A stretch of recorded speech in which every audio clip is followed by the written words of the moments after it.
ಯಶೋಪ್ರೀತಿಯಂದ್ರನು ಸದ್ಗುಣ ಸಾಂದ್ರನು ಮತ್ತು ಸದ್ಗುಣಗಳ ದಂಚಿ ಘನಗಳು ರೀತಿಯಾಗಿ ಹಾಡಲ್ಲಿ ಒಂದೊಂದು ಹಾಡಿದ್ರೆ ಎಷ್ಟು ಅರ್ಥವನ್ನು ಭಾವನೆಯನ್ನು ತತ್ವವನ್ನು ತುಂಬಿದ್ದಾರೆ ಅಂತಂದ್ರೆ ಆ ಅರ್ಥಾನುಸಂಧಾನ ಮಾಡ್ಕೊಂಡು ಹಾಡು ಹೇಳ್ತಾ ಇದ್ರೆ ಏನು ಬೇಕೇ ಇಲ್ಲ.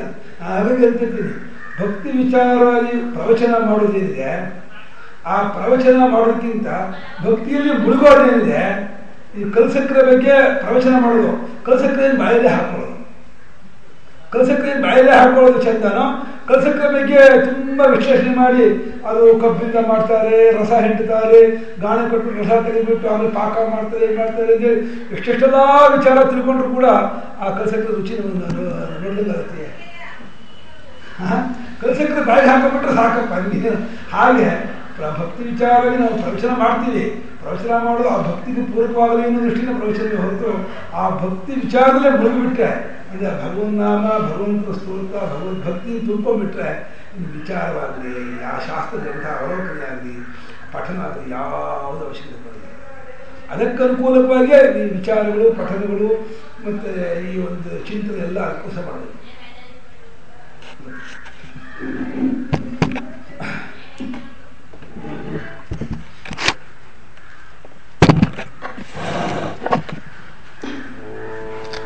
ಶುಕ್ಲಾಂಬರಧರಂ ವಿಷ್ಣುಂ ಶಶಿವರ್ಣಂ ಚತುರ್ಭುಜಂ ಪ್ರಸನ್ನವದನಂ ಧ್ಯಾಯೇತ್ ಸರ್ವವಿಘ್ನೋಪಶಾಂತಯೇ.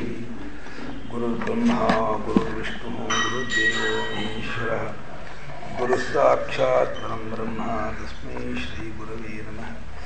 ಗುರವೇ ಸರ್ವಲೋಕಾನಾಂ ವಿಷಜೇ ಭವರೋಗಿಣಾಂ ವಿಧಯೇ ಸರ್ವವಿದ್ಯಾನಾಂ ದಕ್ಷಿಣಾಮೂರ್ತಯೇ ನಮಃ. ಶ್ರುತಿಸ್ಮೃತಿಪುರಾಣಾನಾಂ ಆಲಯಂ ಕರುಣಾಲಯಂ ನಮಾಮಿ ಭಗವತ್ಪಾದಂ ಶಂಕರಂ ಲೋಕಶಂಕರಂ. ಶಂಕರಂ ಶಂಕರಾಚಾರ್ಯಂ ಕೇಶವಂ ಬಾದರಾಯಣಂ ಸೂತ್ರಭಾಷ್ಯಕೋ ವಂದೇ ಭಗವಂತೋ ಪುನಃ ಪುನಃ.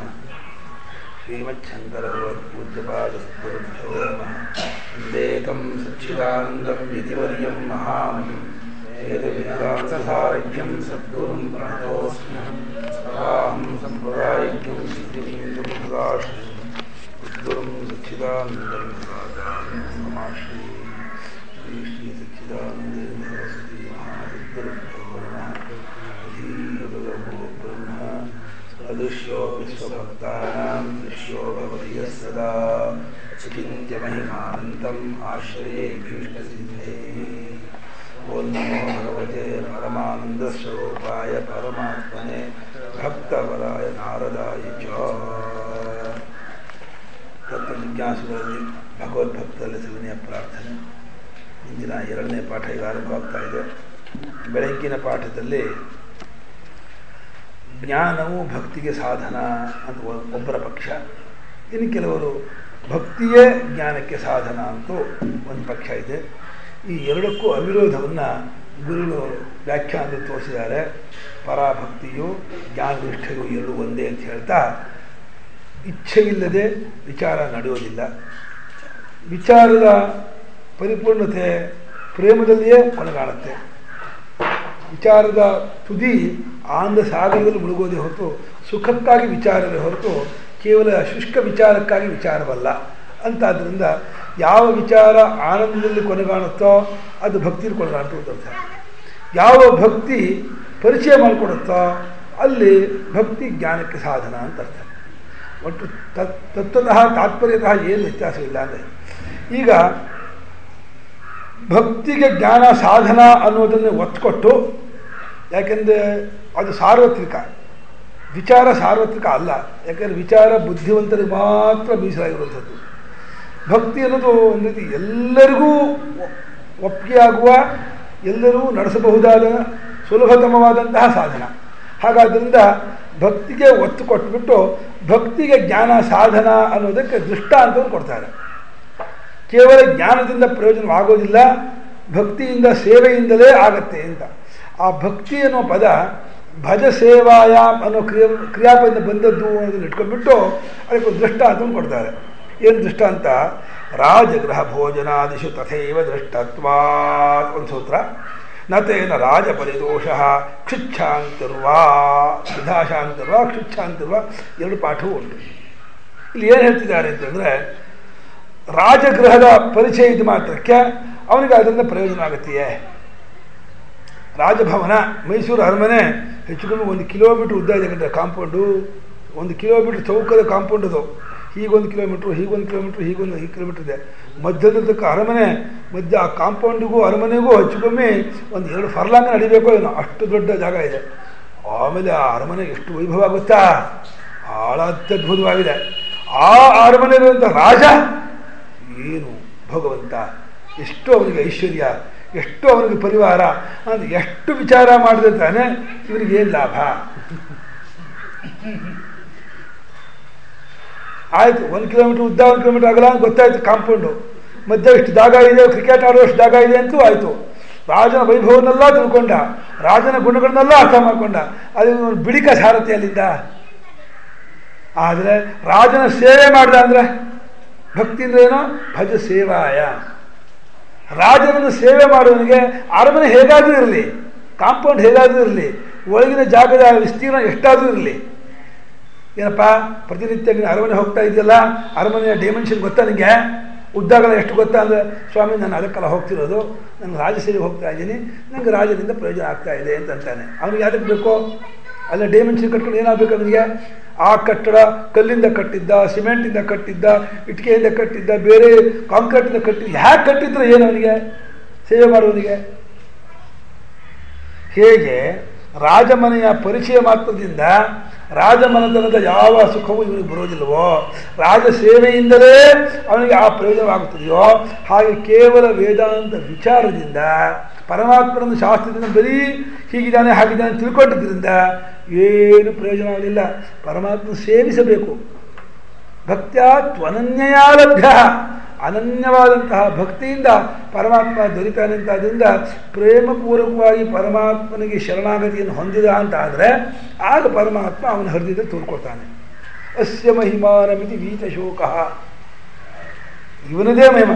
ಅವನು ಅನೀಶಯ ಶೋಚಿತಿ ಮುಹ್ಯಮಾನ, ದೇಹೇಂದ್ರಿಯ ಪಂಜರಾಧ್ಯಕ್ಷನಾಗಿ ಇಷ್ಟೇ ನಾನು ತಂದುಕೊಂಡು ಅವಿದ್ಯಾ ಕರ್ಮ ಪರಿವೀತನಾಗಿ ಸುತ್ತುವರಿಯಲ್ಪಟ್ಟವನಾಗಿ, ಅಯ್ಯೋ ನಷ್ಟಮ್ಮೇ ಧನಂ ಮೃತಾಮೇ ಭಾರ್ಯ ಕಿಮ್ಮೇ ಜೀವಿತೇನ ಅಂತ ಒದ್ದಾಡ್ತಾ ಇರ್ತಾನೆ. ದುಡ್ಡೆಲ್ಲ ಹೋದ್ ಸ್ವಾಮಿ, ಹೆಂಡತಿ ಸತ್ತೋದು, ಮುದುಕನ ಕೋಲ್ ಕಸ್ಕೊಂಡ್ಬಿಟ್ಟ ಪರಮಾತ್ಮ. ವಯಸ್ಸಾದ ಮೇಲೆ ಹೆಂಡತಿ ಕಕ್ಕೊಂಡ್ಬಿಟ್ರೆ ಎಷ್ಟು ಕಷ್ಟ ಅಂದರೆ, ಒಂದು ಕಾಫಿಗೂ ಸೊಸೆ ಹತ್ರ ಬಾಯಿ ಬಿಡಬೇಕು, ಒಂದು ತಿಂಡಿಗೂ ಸೊಸೆ ಹತ್ರ ಬಾಯಿ ಬಿಡಬೇಕು, ಭಾಳ ಕಷ್ಟ. ಹೆಂಡತಿ ಇದ್ದಿದ್ರೆ ಕಾಲಕ್ಕೆ ಕಾಫಿ ಕೊಡೋಳು, ತಿಂಡಿ ಕೊಡೋಳು, ಯೋಗಕ್ಷೇಮ ವಿಚಾರಿಸೋಳು, ಮಾತ್ರೆ ಗೀತೆ ತಗೋಬೇಕು, ಅದನ್ನೆಲ್ಲ ತಂದು ಕೊಡ್ತಿದ್ಲು ಕೈಗೆ. ಈಗ ಕೇಳೋಕ್ಕಾಗುತ್ತೆ ಸೊಸೆ ಹತ್ರ, ಇದು ಕಷ್ಟ. ಮುದುಕನ ಕೋಲ್ ಕಸ್ಕೊಂಡ್ಬಿಟ್ರೆ ಮುದುಕನ ಹೇಗೆ ನಡೆಯೋಕ್ಕಾಗಲ್ವೋ ಹಂಗಾಗ್ಬಿಡ್ತು ಒಂದು ಗೊಳೋ ಅಂತ ಹೇಳ್ತಾನೆ ಹೆಂಡತಿ ಕಳ್ಕೊಂಡ ಮುದುಕ. ಎಷ್ಟು ಹತ್ರ ತಾನೆ ಅವನಿಗೆ ಹೋದ ಹೆಂಡತಿ ವಾಪಸ್ ಬರುತ್ತೆ.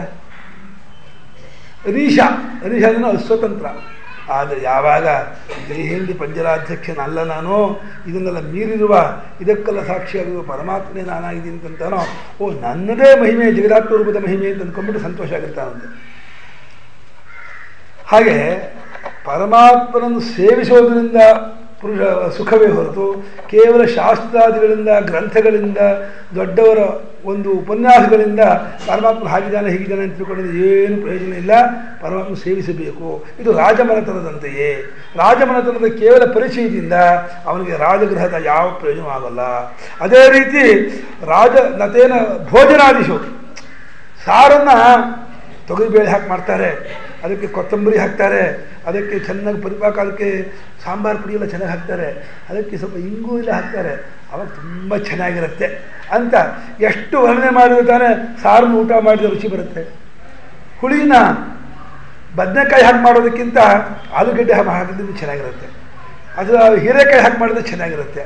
ಅದು ಬೀನ್ಸ್ಗಳನ್ನೆಲ್ಲ ಹಾಕಿ ಮಾಡಿದ್ರೆ ಹುಳಿಗೆ 2-3 ತರಕಾರಿ ಹಾಕಿ ಮಾಡಿದ್ರೆ ಹುಳಿ ಇನ್ನೂ ಚೆನ್ನಾಗಿರುತ್ತೆ. ಹಾಗೆ ಮಾಡ್ಬೋದು, ಹೀಗೆ ಮಾಡ್ಬೋದು. ಅದಕ್ಕಿಂತ ಬಿಸಿಬೇಳೆ ಬಾತಿದೆಯಲ್ಲ, ಅದು ಒಳ್ಳೆ ಹಸುವಿನ ತುಪ್ಪ ಇದ್ಬಿಟ್ರೆ ಚೆನ್ನಾಗಿ ಹಾಕ್ಕೊಂಡು ಒಂದು ಸೌಟ್ ತುಪ್ಪ ಹಾಕ್ಕೊಂಡು ಏನಪ್ಪ ಜೀರ್ಣಿಸ್ಕೋ ತಾಕತ್ತಿರಬೇಕು. ಸೌಟ್ ತುಪ್ಪ ಹಾಕಿಬಿಟ್ಟು ಆಮೇಲೆ ಇನ್ನೇನಾಗ್ಬಿಟ್ರೆ ಕಷ್ಟ. ಅಂಥೇಳಿ ಬಿಸಿಬೇಳೆ ಬಾತ್ ಹಾಗಿರುತ್ತೆ, ಹುಳಿ ಹೀಗಿರುತ್ತೆ, ಇನ್ನು ಆ ಭಕ್ಷ್ಯ ಹೀಗಿರುತ್ತೆ, ಈ ಭಕ್ಷ್ಯ ಹೀಗಿರುತ್ತೆ ಅಂಥೇಳಿ ಕೇವಲ ಅದರ ಪರಿಚಯ, ಅದರ ವರ್ಣನೆ, ಅದನ್ನು ಅವನಿಗೆ ಆನಂದ ಆಗತ್ತೆ. ಅದು ಸೇವನೆ ಮಾಡಬೇಕು. ಏನು ಭಜ ಸೇವಾಯ, ಅಲ್ಲಿ ಊಟವನ್ನು ಸೇವಿಸಬೇಕು. ಏನು ಮಾತಾಡ್ದೇನೆ ಮೌನ ಹೋಗಿ ಅಡುಗೆ ಮನೆ ಕೂತ್ಕೊಂಡು ಪಟ್ಟ ಊಟ ಮಾಡ್ಕೊಂಡ್ಬಿಟ್ರೆ, ಇಲ್ಲಿ ವರ್ಣನೆ ಮಾಡಿರಿ, ನೀವು ಎಷ್ಟಾದ್ರೂ ವರ್ಣನೆ ಮಾಡಿ, ವರ್ಣನೆ ಮಾಡುವವರಿಗೆ ಕಂಠ ಶೋಷಣೆ ಅಷ್ಟೇ, ಊಟ ಮಾಡಿದವರಿಗೆ ತೃಪ್ತಿ. ಅವನು ಏನು ಮಾತಾಡಿದ್ರೆ ಚೆನ್ನಾಗಿ ಊಟ ಮಾಡ್ಕೊಂಡ್ಬಂದ, ಇವನು ಅದು ಹಂಗಿರುತ್ತೆ ಇದು ಹಿಂಗಿರುತ್ತೆ ಅಂತ ವರ್ಣನೆ ಮಾಡ್ತಾನೇ ಇದ್ದಾನೆ ಗಂಟೆಗಟ್ಟಲೆ. ಇವನು ಹಸಿವು ಹೆಚ್ಚಾಗತ್ತೆ ಹೊರತು ಇವನಿಗೇನು ಹಸಿವು ನೀಗೋದಿಲ್ಲ. ಅಂದರೆ ಅಲ್ಲಿ ಸೇವನೆ ಮಾಡೋದು, ಊಟವನ್ನು ಸೇವನೆ ಮಾಡೋದ್ರಿಂದ ಹೇಗೆ ತೃಪ್ತಿ ಮತ್ತು ಸಂತೋಷ ಮತ್ತು ಸಮಾಧಾನ ಆಗುತ್ತದೆಯೋ, ರಾಜನನ್ನು ಸೇವಿಸೋದರಿಂದ, ರಾಜನ ಮನೆತನದಿಂದ ಅವನಿಗೆ ಅನುಕೂಲ ಆಗುತ್ತದೆಯೋ, ಕೇವಲ ಜ್ಞಾನದಿಂದ ಹೇಗೆ ಪ್ರಯೋಜನವಿಲ್ಲವೋ ಹಾಗೆ ಪರಮಾತ್ಮನ ವಿಚಾರವಾಗಿ ತಿಳ್ಕೊಂಡಿದ್ದೀನಿ ಅಂತಂದ್ರೆ ಏನಾಯ್ತೋ, ನಿನಗೇನು ಬಂತು? ರಾಯರಿಗೆ ರಾಜ್ಯ ಪ್ರಾಪ್ತಿ ಆದರೆ ರಾಗಿ ಬೀಸೋ ತಪ್ಪೆ ಅಂತ. ರಾಯರಿಗೆ ರಾಜ್ಯ ಪ್ರಾಪ್ತಿ ಆಯಿತು, ನಮ್ಮ ಮನೆ ಬರೋಕ್ಕೆ ರಾಗಿ ಬೀಸ್ಕೊಂಡೇ ಊಟ ಮಾಡಬೇಕು ಈ ದಿವಸ. ಅವತ್ತವತ್ತಿಗೆ ರಾಗಿ ಬೀಸ್ಕೊಂಡ್ಬಿಟ್ಟು ಏನು ಹಿಟ್ಟು ಬರುತ್ತೋ ಅದನ್ನು ರೊಟ್ಟಿ ತಟ್ಕೊಂಡ್ಬಿಟ್ಟು ಇವತ್ತು ನಮ್ಮ ಹಣೆ ಬರೋಕ್ಕೆ ಇಷ್ಟೇ ಪಾತ್ಕೊಂಡು ಅದಕ್ಕೇನೋ ಚಟ್ನಿ ಗಿಟ್ಟು ತಿಳ್ಕೊಂಡು ಬದುಕೊಂಡು ಜೀವನ ಕಾಲಯಾಪನ ಮಾಡ್ಕೊಂಡು ಇರಬೇಕು. ಆದರೆ ನಮಗೆ ಆ ಒಂದು ಭಾಗ್ಯ ದೊರಕುವ ಯೋಗ್ಯತೆ ಯೋಗ ಇದ್ದರೆ, ಅಂಥ ಒಂದು ಸಂದರ್ಭ ಇದ್ದರೆ ಅದನ್ನ ಯಾಕೆ ನಾವು ಕಳ್ಕೋಬೇಕು ಅಲ್ವೇ? ಹಾಗಾಗಿ ತುಂಬ ಶಾಸ್ತ್ರಗಳನ್ನೆಲ್ಲ ಓದಿ ಬಹಳಷ್ಟು ವಿಚಾರ ತಿಳ್ಕೊಂಡು ತನ್ನ ಪಾಂಡಿತ್ಯ ಪ್ರದರ್ಶನ ಮಾಡಿಕೊಂಡು ಪ್ರಾವೀಣ್ಯತೆ ಪಡ್ಕೊಂಡು ಅದರಿಂದ ಏನೋ ಲೌಕಿಕ ಪ್ರಯೋಜನ ಪಡ್ಕೊಳ್ಳೋಕ್ಕಿಂತ ನಿಜವಾದ ಮುಮುಕ್ಷುತ್ವ ತಂದುಕೊಂಡು ನಿಜವಾದ ಭಕ್ತಿಯನ್ನು ತಂದುಕೊಂಡು ಪರಮಾತ್ಮ ವಿಚಾರದಲ್ಲಿ ಮುಳುಗೋದನಿಗೆ ಎಷ್ಟು ಆನಂದ. ಆಲೋಡ್ಯ ಸರ್ವಶಾಸ್ತ್ರಾಣಿ ವಿಚಾರ್ಯ ಚ ಪುನಃ ಪುನಃ ಇದಮೇಕಂ ಸುನಿಷ್ಪನ್ನಂ ಧ್ಯೇಯೋ ನಾರಾಯಣ ಸದಾ. ಏನಪ್ಪ, ಎಲ್ಲ 18 ಪುರಾಣವನ್ನು ಓದ್ದೆ, 4 ವೇದಗಳನ್ನು ಓದ್ದೆ, ಷಡಂಗಗಳನ್ನೆಲ್ಲ ಓದ್ದೆ, ಎಲ್ಲ ವ್ಯಾಖ್ಯಾನ ಉಪವ್ಯಾಖ್ಯಾನಗಳನ್ನೆಲ್ಲ ಮಾಡಿದೆ, ಎಲ್ಲ ತಿಳಿತು. ಏನಾಯ್ತು ನಿನಗೆ ಅಂದರೆ, ಏನಿಲ್ಲ ಸ್ವಾಮಿ, ನಮ್ಮನೆ ಬನ್ನಿ ತೋರಿಸ್ತೀನಿ. ನಮ್ಮನೆ ಚೌಕಿ ಒಳಗೆ ಸುತ್ತ ಇದಿದೆ, ಪ್ರಶಸ್ತಿ ಪತ್ರಗಳನ್ನು ಪಡೆದಂತಹ ಫೋಟೋಗಳಿದೆ. ಒಂದು 25 ಫೋಟೋ ತೋರಿಸ್ತೀನಿ ಬೇಕಾದ್ರೆ ಬಂದರೆ. ಅಲ್ಲಿ ವೇದರತ್ನ, ವೇದಾಂತ ರತ್ನ, ಅಂಥ ರತ್ನ ಇಂಥ ರತ್ನ, ಆ ಕೇಸಿ ಕೇಸಿ ಬೇಕಾದಷ್ಟು ನಾವು ಇದನ್ನು ಪಡ್ಕೋಬೋದೇ ಹೊರತು ನಮ್ಮ ಉದ್ಧಾರ ಎಷ್ಟಾಯ್ತಪ್ಪ? ನಮ್ಮ ಉದ್ಧಾರ ಏನಾಯ್ತು ಅಂತ ಕೇಳಿದ್ರೆ ಝೀರೋ, ಏನು ಇಲ್ಲ.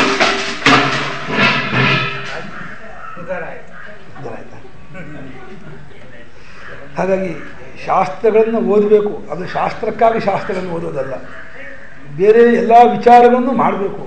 ಎಲ್ಲಕ್ಕೂ ಪರಮಧ್ಯೇಯ ಏನೋ ಆ ಭಗವಂತನನ್ನು ನಿರಂತರ ಸ್ಮರಣೆ ಮಾಡ್ತಾ. ಅದೇ ಯಾರು ಅಳಗಟ್ಟು ಬಿಟ್ಟಿದೆ, ಇನ್ಯಾತಕ್ಕೆ ಇರಬೇಕು ಅಲ್ಲವೇ? ಹಾಗಾಗಿ ಭಗವದ್ಭಕ್ತಿ, ಭಗವಂತನ ಸೇವೆ ಅನ್ನೋದು ಏನಿದೆ, ಸೇವನೆ ಮಾಡೋದು ಸಿಗಬೇಕರ್ಥ ನಾವು 2 ಅರ್ಥದಲ್ಲಿ ಇಟ್ಕೊಳ್ತೀವಿ. ಸೇವನೆ ಮಾಡುವಾಗ ಭೇದವನ್ನು ಇಟ್ಕೊಂಡ್ಬಿಟ್ಟು ಅವನೆಲ್ಲ ಇದ್ದಾನೆ, ಅವ್ನ ಕೈಕಾಲು ಒತ್ತೋದು ಅನ್ನೋ ಸೇವೆ ಇದೆಯಲ್ಲ, ಅಲ್ಲೂ ಒಂದು ಪ್ರೀತಿ ಇದ್ದರೆ ಮಾಡೋಕ್ಕಾಗೋದು, ಪ್ರೀತಿ ಇಲ್ಲದೆ ಮಾಡೋಕ್ಕಾಗಲ್ಲ. ಆಂತರಿಕವಾದ ಪ್ರೀತಿ ಗುಣವನ್ನು ಆ ಹೊರಗಿನ ಕ್ರಿಯೆಯಿಂದ ನಾವು ಊಹೆ ಮಾಡ್ತಾ ಇದ್ದೀವಿ. ಯಾರಿಗೂ ಹೃದಯದ ಭಾವವನ್ನು ಹೊರಗಡೆಯಿಂದ ತಿಳ್ಕೊಳಕ್ಕಾಗಲ್ಲ. ಆದರೆ ಅವನು ಮಾಡ್ತಾ ಇರೋ ಶುಶ್ರೂಷೆ ಇದೆಯಲ್ಲ, ಅದರಿಂದ ನೋಡಿ ಅವನ ಅತ್ತೆ ಆದರೂ ಕೂಡ ಮಾವನಾದರೂ ಕೂಡ ಸೊಸೆ ಎಷ್ಟು ಚೆನ್ನಾಗಿ ಅವರಿಗೆ ವಯಸ್ಸಾಗಿದೆ ಅಂತ ಹೇಳಿಬಿಟ್ಟು ಅಲ್ಲಿಗೆ ತಂದುಕೊಟ್ಟು ಸೇವೆ ಮಾಡಿ ಅವ್ರ ಬಟ್ಟೆ ಒಕ್ಕಿ ಅವ್ರಿಗೆ ಏನೇನು ಕಾಲು ಬೇಕೋ ಅದೆಲ್ಲ ಮಾಡ್ತಿದ್ದಾಳೆ ಅಂದರೆ ಆ ಪ್ರೇಮ ಇಲ್ಲದೆ ಮಾಡೋಕ್ಕಾಗತ್ತೆ?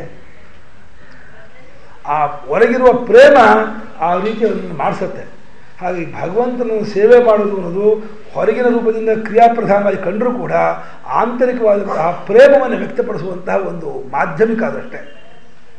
ಹಾಗಾಗಿ ಭಗವಂತನ ಪ್ರೇಮ ತುಂಬಿಕೊಂಡ್ಬಿಟ್ರೆ ಅದಕ್ಕಾಗಿ ಎಲ್ಲ ಪರಿಚಯವೂ, ಎಲ್ಲ ಕ್ರಿಯೆಯೂ, ಎಲ್ಲ ವ್ರತವೂ, ಎಲ್ಲ ಅನುಷ್ಠಾನವೂ, ಎಲ್ಲ ತರಹದ್ದಾದ ಹೊರಗಿನ ಚೇಷ್ಟೆಗಳು ಅದಕ್ಕಾಗಿರ್ತಕ್ಕದ್ದು ಅಂತ. ಅದರಿಂದ ಭಕ್ತಿಯೇ ಪ್ರಧಾನ, ಜ್ಞಾನ ಸಾಧನ ಅನ್ನೋದನ್ನೇ ಒತ್ತು ಕೊಟ್ಟರು. ಈ ಜಾಗದಲ್ಲಿ ಗೌಣಜ್ಞಾನ, ಗೌಣ ಭಕ್ತಿಯನ್ನು ಸಾಧನ ಅಂತ ಹೇಳ್ತಾ ಇದ್ದಾರೆ, ನಾವು ತಿಳ್ಕೋಬೇಕೇ ಹೊರತು ಪರಾಭಕ್ತಿಯನ್ನು ಮತ್ತೆ ಸಾಧನ ಅಂತ ಇದ್ದಾರೆ ಅಂಥೇಳಿ ಮತ್ತೆ ಏನು ಹೀಗೆ ಹೇಳ್ತಿರಲ್ಲ. ಉಪನಿಷತ್ತಿನಲ್ಲಿ ಭಕ್ತಿ ವಿಚಾರವೇ ಇರಲ್ಲ. ಇವನ್ನು ಭಕ್ತಿಶಾಸ್ತ್ರವನ್ನು ಕೊಂಡಾಡ್ತಾ ಇರುವಂತಹ ಭಾಗವತ ಗ್ರಂಥವನ್ನು ಶಂಕರಾಚಾರ್ಯರು ಮುಟ್ಟೇ ಇರಲ್ಲ ತಮ್ಮ ಪ್ರಸ್ಥಾನದ ಭಾಷೆಯಲ್ಲಿ.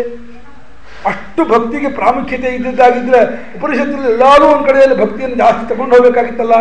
ಎಲ್ಲ ಕಡೆಯಲ್ಲೂ ಜ್ಞಾನ ವಿಚಾರವಿದೆಯೇ ಹೊರತು ಉಪನಿಷತ್ತಿನಲ್ಲಿ ಭಕ್ತಿ ವಿಚಾರ ಇಲ್ಲವೇ ಇಲ್ಲಲ್ಲ ಅಂತ ಈ ರೀತಿಯೆಲ್ಲ ಆಕ್ಷೇಪ ಮಾಡ್ತಾರೆ. ಅದು ಉಪನಿಷತ್ತಿನಲ್ಲಿ ಇಲ್ಲ ಅಂತ ಏನಿಲ್ಲ. ಯಸ್ಯ ದೇವೇ ಪರಾಭಕ್ತಿ ಯಥಾ ದೇವೇ ತಥಾ ಗುರು ಅಂತ ಹೇಳಿ ಭಕ್ತಿ ಇದನ್ನು ಒಂದು ಯಾವುದೋ ಒಂದು ಶ್ವೇತಾಶ್ವೇತ ಉಪನಿಷತ್ತಿನಲ್ಲಿ ಭಕ್ತಿ ವಿಚಾರ ಇದೆ ಅಂತ ಗುರುಗಳಿಂದ ತೋರಿಸ್ಕೊಟ್ಟಿದ್ದಾರೆ. ಅದಲ್ಲ ಇದರಲ್ಲಿ ಗುರುಗಳು ಇದರಲ್ಲೂ ಒಂದು ವಾಕ್ಯ ಇದೆ ಭಕ್ತಿ ವಿಚಾರ ಅಂತ.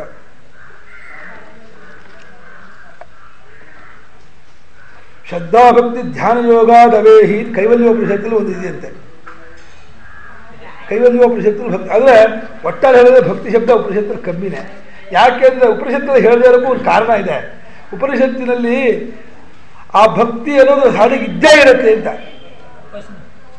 ಆ ಪ್ರೇಮ ಅನ್ನೋದು ಇಲ್ಲದೇನೆ ಕ್ರಿಯೆಯನ್ನು ಮಾಡೋಕ್ಕಾಗಲ್ಲ, ವಿಚಾರವನ್ನು ಮಾಡೋಕ್ಕಾಗಲ್ಲ, ಉಪಾಸನೆಯನ್ನು ಮಾಡೋಕ್ಕಾಗಲ್ಲ. ಯಾವುದು ಸಹಜವಾಗಿ ಇದ್ದೇ ಇರುತ್ತೋ ಅದನ್ನು ವಿಶೇಷವಾಗಿ ಸ್ಥಾಪನೆ ಮಾಡೋ ಅವಶ್ಯಕತೆ ಏನು ಅಂತ. ಆ ಕಾರಣದಿಂದ ಭಕ್ತಿಯನ್ನು ವಿಶೇಷವಾಗಿ ತಗೊಂಡಿಲ್ಲ. ಆದರೆ ಭಕ್ತಿಯನ್ನು ಇದು ಮಾಡಿಲ್ಲ, ತಗೊಂಡೇ ಇಲ್ಲ, ಭಕ್ತಿ ಬೇಕೇ ಇಲ್ಲ, ಭಕ್ತಿ ವಿಚಾರಕ್ಕೆ ಪ್ರಾಮುಖ್ಯತೆ ಇಲ್ಲ ಅಂತ ಹಾಗರ್ಥ ಅಲ್ಲ. ಅದಕ್ಕೆ ಅದು ಇದ್ದೇ ಇರುತ್ತೆ. ಯಾವುದು ಸಹಜವಾಗಿ ಇದ್ದೇ ಇರುತ್ತೋ ಅದನ್ನು ವಿಶೇಷವಾಗಿ ಅದನ್ನು ಪಾಯಿಂಟ್ ಔಟ್ ಮಾಡಬೇಕಾಗಿಲ್ಲ ಅನ್ನೋ ದೃಷ್ಟಿಯಿಂದ ಉಪನಿಷತ್ತು ತಗೊಂಡಿಲ್ಲ. ವಿಚಾರ ತಿಳ್ಕೊಳ್ಳೋದ್ರಿಂದ, ಯಾಕೆಂದರೆ ಅಜ್ಞಾನದಿಂದಲೇ ಅಂತಃಕರಣ, ಅಜ್ಞಾನದಿಂದಲೇ ಜಗದ್ರೂಪ ಇದಾದ್ರಿಂದ ತೋರಿಕೆ ಆದ್ದರಿಂದ ಆ ಅಜ್ಞಾನಕ್ಕೆ ವಿರುದ್ಧವಾದದ್ದು ಸಮ್ಯಜ್ಞಾನ ಅಂಥೇಳಿ ಆ ಸಮ್ಯಜ್ಞಾನವನ್ನೇ ವಿಶೇಷವಾಗಿ ಒತ್ತು ಕೊಟ್ಟಿದ್ದಾರೆ. ಆದರೆ ಸಮ್ಯಜ್ಞಾನವನ್ನು ಪಡೆಯೋದಕ್ಕೂ ಸಮ್ಯಜ್ಞಾನದಲ್ಲಿ ಒಂದು ಪ್ರೇಮ ಇರಬೇಕು, ಆಸಕ್ತಿ ಇರಬೇಕು ವಿಚಾರದಲ್ಲಿ. ಅದೇ ಭಕ್ತಿ ಅಂತಂದರೆ. ಹಾಗಾದ್ರಿಂದ ಒಂದು ಬಿಟ್ಟು ಒಂದು ಇಲ್ಲವೇ ಇಲ್ಲ ಅನ್ನೋದೇ ಪರಮ ಸಿದ್ಧಾಂತ. ಈ ಒಂದು ಭಕ್ತಿಶಾಸ್ತ್ರದ ಪ್ರಧಾನವಾಗಿರುವ ಗ್ರಂಥದಲ್ಲಿ ಭಕ್ತಿ ಚಂದ್ರಿಕೆಯಲ್ಲಿ ನಾರದ ಭಕ್ತಿ ಸೂತ್ರದಲ್ಲಿ ವಿಶೇಷವಾಗಿ ಭಕ್ತಿಯನ್ನೇ ಒತ್ಕೊಡಬೇಕು ಅನ್ನೋ ದೃಷ್ಟಿಯಿಂದ ಭಕ್ತಿ ಸಾಧ್ಯ, ಜ್ಞಾನ ಸಾಧನ ಅನ್ನೋ ವಿಚಾರ ತೆಗೆದುಕೊಂಡು ಹೋಗೋದು ಕೂಡ ಏನು ವಿಧಿ ಅಡ್ಡಿ ಇಲ್ಲ. ಇಲ್ಲಿ ರಾಜಗೃಹ ಭೋಜನ ಆದಿ ಇದೆ. ಆದಿ ಶಬ್ದದಿಂದ ಏನು ತಗೋಬಹುದು ಅಂತಂದರೆ ಗುರುಗಳು ಒಂದು ವಿಧಾನ ಕೊಟ್ಟಿದ್ದಾರೆ.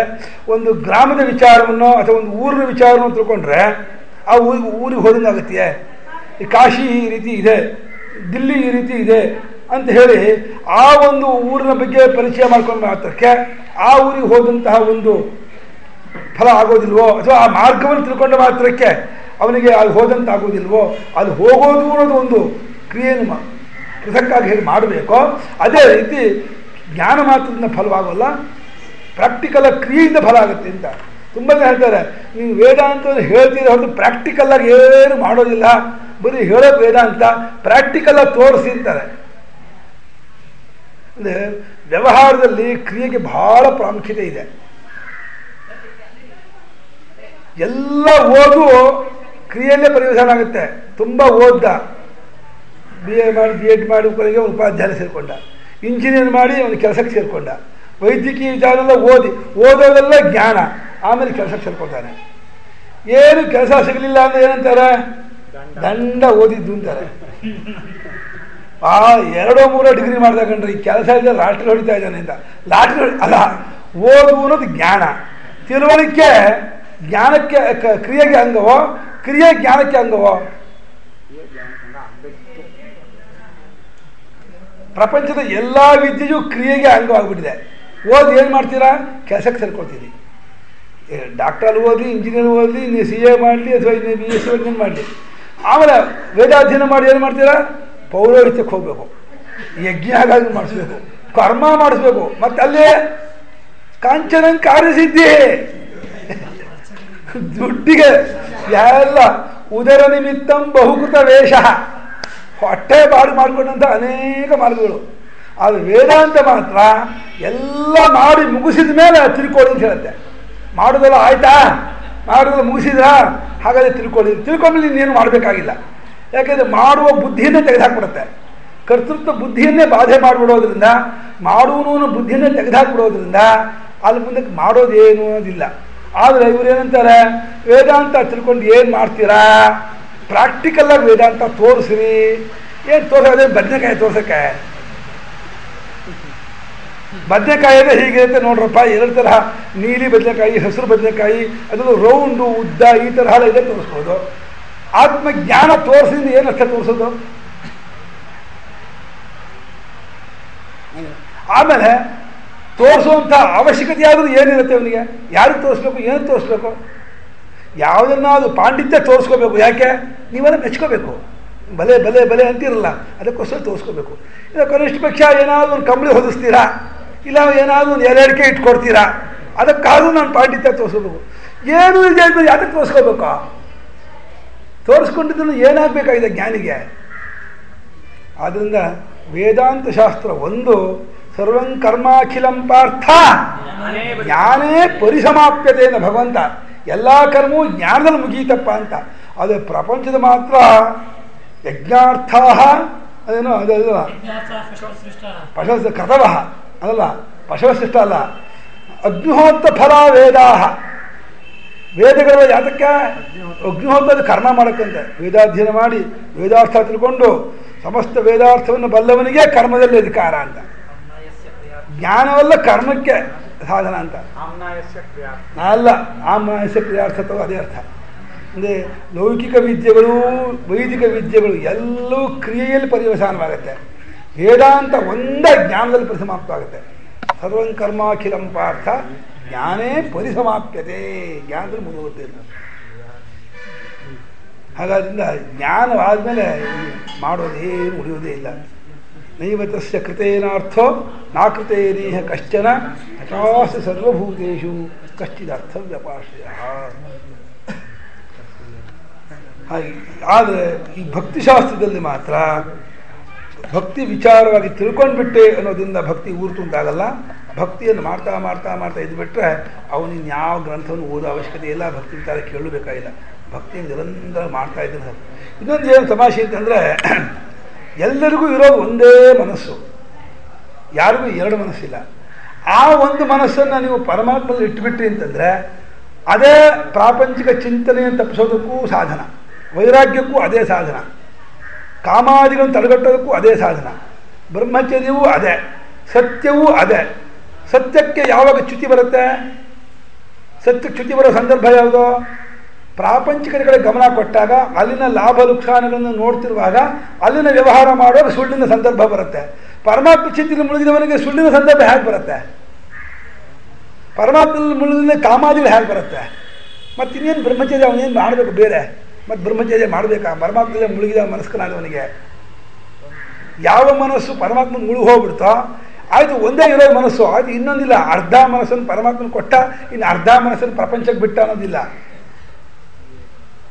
ಹಾಗಾಗಿ ಸಮಸ್ತ ಗುಣಗಳು ತಾನಾಗೇ ಕೂಡ್ಕೊಂಡ್ಬಂದ್ಬಿಡುತ್ತೆ ಅವನಿಗೆ. ಸತ್ಯ, ಅಹಿಂಸೆ, ತ್ಯಾಗ, ಶೌಚ, ಅಸ್ಥೇಯ, ಬ್ರಹ್ಮಚರ್ಯ, ಸನ್ಯಾಸ, ಸಮಸ್ತ ಗುಣಗಳ ಪರಿಪೂರ್ಣ ಆಗ್ಬಿಡ್ತಾನೆ. ಅಷ್ಟೇ ಅಲ್ಲ, ಯಾವ ಮನಸ್ಸಿನಿಂದ ಯಾವ ಪರಮಾತ್ಮನಲ್ಲಿ ಒಂದಾಗೋದಕ್ಕೆ ಪ್ರಯತ್ನ ಮಾಡ್ತಿರ್ತಾನೋ ಆ ಮನಸ್ಸು ವಸ್ತುತಃ ಪರಮಾತ್ಮ ರೂಪವೇ ಆಗಿರುತ್ತೆ. ಇವನಿಗೆ ಆ ಮನಸ್ಸು ಅನ್ನೋದು ಪರಮಾತ್ಮ ಬೇರೆ ಅನ್ನೋ ತಪ್ಪು ಕಲ್ಪನೆ ಇರೋದ್ರಿಂದ ಪ್ರಯತ್ನಪೂರ್ವಕವಾಗಿ ಭಾವನೆ ಮಾಡ್ತಾ ಇರ್ತಾನೆ. ಆದರೆ ಆ ಭಾವನೆಯ ಪರಿಪಕ್ವತೆಯಿಂದ ಏನಾಗ್ಬಿಡುತ್ತೆ ಅಂದರೆ ಆ ಮನಸ್ಸು ಪೂರ್ಣ ಪರಮಾತ್ಮ ಭಾವವನ್ನು ಹೊಂದ್ಬಿಟ್ಟು ಪರಮಾತ್ಮ ಒಂದಾಗ್ಬಿಡುತ್ತೆ, ಬಾಧಿತವಾಗ್ಬಿಡುತ್ತೆ. ಹಾವು ಹೇಗೆ ಹಗ್ಗದಲ್ಲಿ ಬಾಧಿತವಾಗುತ್ತೋ, ಹಾವು ಬೇರೆ ಉಳಿಯೋದೇ ಇಲ್ವೋ, ಹಾಗೆ ಮನಸ್ಸು ಅನ್ನೋದು ಪರಮಾತ್ಮ ಬೇರೆ ಉಳಿಯೋದೇ ಇಲ್ಲ. ಆ ಭಕ್ತನಿಗೆ ಸೇರೋಗ್ಬಿಡುತ್ತೆ. ಹಾಗಾದ್ರಿಂದ ಪರಮಾತ್ಮ ನಿರಂತರವಾಗಿ ಪ್ರೇಮಿಸೋದು ಅನ್ನೋದೇನಿದೆ, ಆ ಪ್ರೇಮಿಸುವ ಆ ಒಂದು ನಿರಂತರವಾದ ಭಕ್ತಿಯಿಂದ ಸಮಸ್ತ ದುರ್ಗುಣಗಳು ಹೊರಟೋಗುತ್ತೆ, ಸಮಸ್ತ ಸದ್ಗುಣಗಳೂ ಬರುತ್ತೆ, ಪರಮಾತ್ಮನ ಪರಿಚಯವಾಗುತ್ತೆ, ಕೃತಕೃತ್ಯನೂ ಆಗ್ತಾನೆ, ಜನ್ಮ ಸಾರ್ಥಕ್ಯವೂ ಆಗುತ್ತೆ. ಅದು ಒಂದರಿಂದ ಎಲ್ಲವೂ ಪರಿಪೂರ್ಣವಾಗ್ಬಿಡುತ್ತೆ. ಇನ್ನು ಅದಕ್ಕಿಂತ ಬೇರೆ ಏನನ್ನು ಆವಿಷ್ಕರಿಸ್ಕೊಳ್ಳಬೇಕಾಗಿಲ್ಲ. ಬಾಕಿ ಯಾವ ಸಾಧನೆ ಮಾಡಿದ್ರೂ ಆಯಿತು. ಇವಾಗ ಅಗ್ನಿಹೋತ್ರ ಮಾಡಿದ್ದಾಯಿತು, ಮುಂದಕ್ಕೇನು? ಅಗ್ನಿಹೋತ್ರ ಮಾಡಿ ಚೆನ್ನಾಗಿ ಮಾಡಿ ಲೌಕಿಕ ವಾಸನೆಯನ್ನು ನೀವು ಕಳ್ಕೊಂಡಿದ್ದರೆ ಇನ್ನು ಮುಂದೆ ಉಪಾಸನೆ ಮಾಡಿ.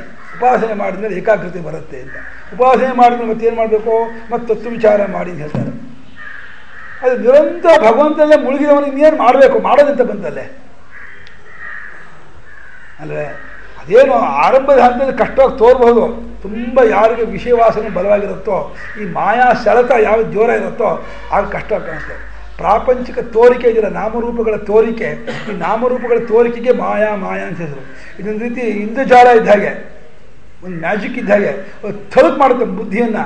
ನಮ್ಮ ಮನಸ್ಸಿಗೆ ರಂಗು ಮಾಡಿಬಿಟ್ಟು ಅಲ್ಲಿ ನೋಡು, ಅಲ್ಲಿ ನೋಡು, ಅಲ್ಲಿ ಹೇಗಿದೆ, ಇದು ಹೇಗಿದೆ ನೋಡು, ಆ ರೂಪ ಹೇಗಿದೆ, ಈ ಶಬ್ದ ಹೇಗಿದೆ, ಈ ಗುಣ, ಈ ವಾಸನೆ, ಈ ಸ್ಪರ್ಶ ಇದು ಹೇಗಿದೆ ಅಂತ ಹೇಳಿಬಿಟ್ಟು ಆ ಮನಸ್ಸಿಗೆ ಒಂದು ರೀತಿ ಮೀನು ಹಿಡಿಯೋರು ಆ ಗಾಳ ತುದಿಗೆ ಒಂದು ಹುಳು ಕಟ್ಕೊಂಡಿರ್ತಾರೆ, ಹೀಗೆ ಆಡ್ತಾ ಇರ್ತಾರೆ ನೀರಿಗೆ. ಅದೇ ಯಾವಾಗಲೂ ಮೀನು ಗಪ್ಪದ ಮನೆ ಹಿಡಿಬಿಡ್ಲಿ ಅಂತ ಹಿಡಿದು ಬಿಡ್ತು ಅಂದರೆ ಕಥೆ ಮುಗಿತು ಆ ಮೀನಿಂದು, ಯಾಕೊಂಡ್ಬಿಡ್ತು ಹಾಗೆ. ಅವರು ಹಾಗೆ ಎಲ್ಲ ಒಂದು ರೀತಿ ಹುಳು ಕಟ್ಟಿದ ಒಂದು ಗಾಳದಂತಿಗೆ ಬೀಸಿಬಿಟ್ಟಿದ್ದಾನೆ, ಮಾಯಾಬಲ ಬೀಸಿಬಿಟ್ಟಿದ್ದಾನೆ. ಅದಕ್ಕೆ 5 ಇಂದ್ರಿಯಗಳು ಓಡ್ತಾ ಇದೆ, ನುಗ್ಗುತ್ತಾ ಇದೆ. ಅದೇನಾದರೂ ಕಚ್ಕೊಂಡ್ಬಿಡ್ತು ವಿಷಯವನ್ನ ಅಂತಂದರೆ ವಿಷಯಸೂನ ದುರಂತ ಸ್ಥಾನೇಶು. ವಿಷಯ ಅನ್ನೋದು ಒಂದು ವಧಾಸ್ಥಾನವಂತೆ. ಸೂನಾಸ್ಥಾನ ಅಂದರೆ ವಧಾಸ್ಥಾನ. ಹೇಗೆ ಹ್ಯಾಂಗಿಂಗ್ ಮಾಡೋಕ್ಕೆ ಒಂದು ಜಾಗ ಅಂತ ಇರುತ್ತೋ, ಕ್ರಿಮಿನಲ್ ಕೇಸ್ ಮಾಡಿದವರಿಗೆ ಹ್ಯಾಂಗ್ ಮಾಡ್ತಾರಲ್ಲ, ಅವರಿಗೆ ಒಂದು ಗೊತ್ತಾಗೋದಿಲ್ಲ ಅದು ಹ್ಯಾಂಗ್ ಮಾಡ್ತಾರೆ. ಅದೇ ರೀತಿ ಈ ಜೀವ, ಈ ಮನಸ್ಸು ತಾನು ಮರಣದಂಡನೆ ಅನುಭವಿಸಬೇಕಾದ್ರೆ ವಿಷಯದಲ್ಲಿ ಮುಳುಗಿಬಿಟ್ರೆ ಸಾಕು, ಹಾಗೇ ಹೋಯ್ತು ಕಥೆ. ಅಲ್ಲಿಗೆ ದುರಂತ ಸ್ಥಾನ, ಅಲ್ಲಿಗೆ ಈ ವಧಾಸ್ಥಾನ. ಹಾಗಾಗಿ ಈ ಮಾಯಾಜಾಲಕ್ಕೆ ಯಾರು ಸಿಕ್ಕಾಕೊಳ್ಳದೆ ಇರ್ತಾರೋ ಅವರು ಇದನ್ನು ತಪ್ಪಿಸ್ಕೊಳ್ತಾರೆ. ಮಾಯಾಜಾಲ ತಪ್ಪಿಸ್ಕೊಳ್ಳೋದು ಹೇಗೆ? ಮಾಮೇವಯೇ ಪ್ರಪದ್ಯಂತೆ ಮಾಯಾಮೇತಾಂತರಂತಿದೆ ಎಂದು ಭಗವಂತ. ಈ ಮಾಯಾ ದಾಟೋದಕ್ಕೆ ಒಂದೇ ಒಂದು ಉಪಾಯ ಏನು? ತಮೇವ ಶರಣಂಗಚ್ಛ ಸರ್ವಭಾವೇನ ಭಾರತ. ಆ ಪರಮಾತ್ಮನ ಕಾಲು ಹಿಡಿಬಿಡು. ಪರಮಾತ್ಮಂತ ಬಲವಾಗಿ ಬಲತ್ಕಾರವಾಗಿ ಪರಮಾತ್ಮ ನೀನೇ ನನಗೆ ಬೇಕಾದವನ್ನ ಹೇಳಿಬಿಟ್ಟು ಬಲವಾಗಿ ಪರಮಾತ್ಮ ಪಾದ ಹಿಡಿದು ಬಿಟ್ಟರೆ ಇನ್ನು ಮಾಯಾ ಆಟ ಏನು ನಮ್ಮನ್ನು ಮಾಡೋದಿಲ್ಲ.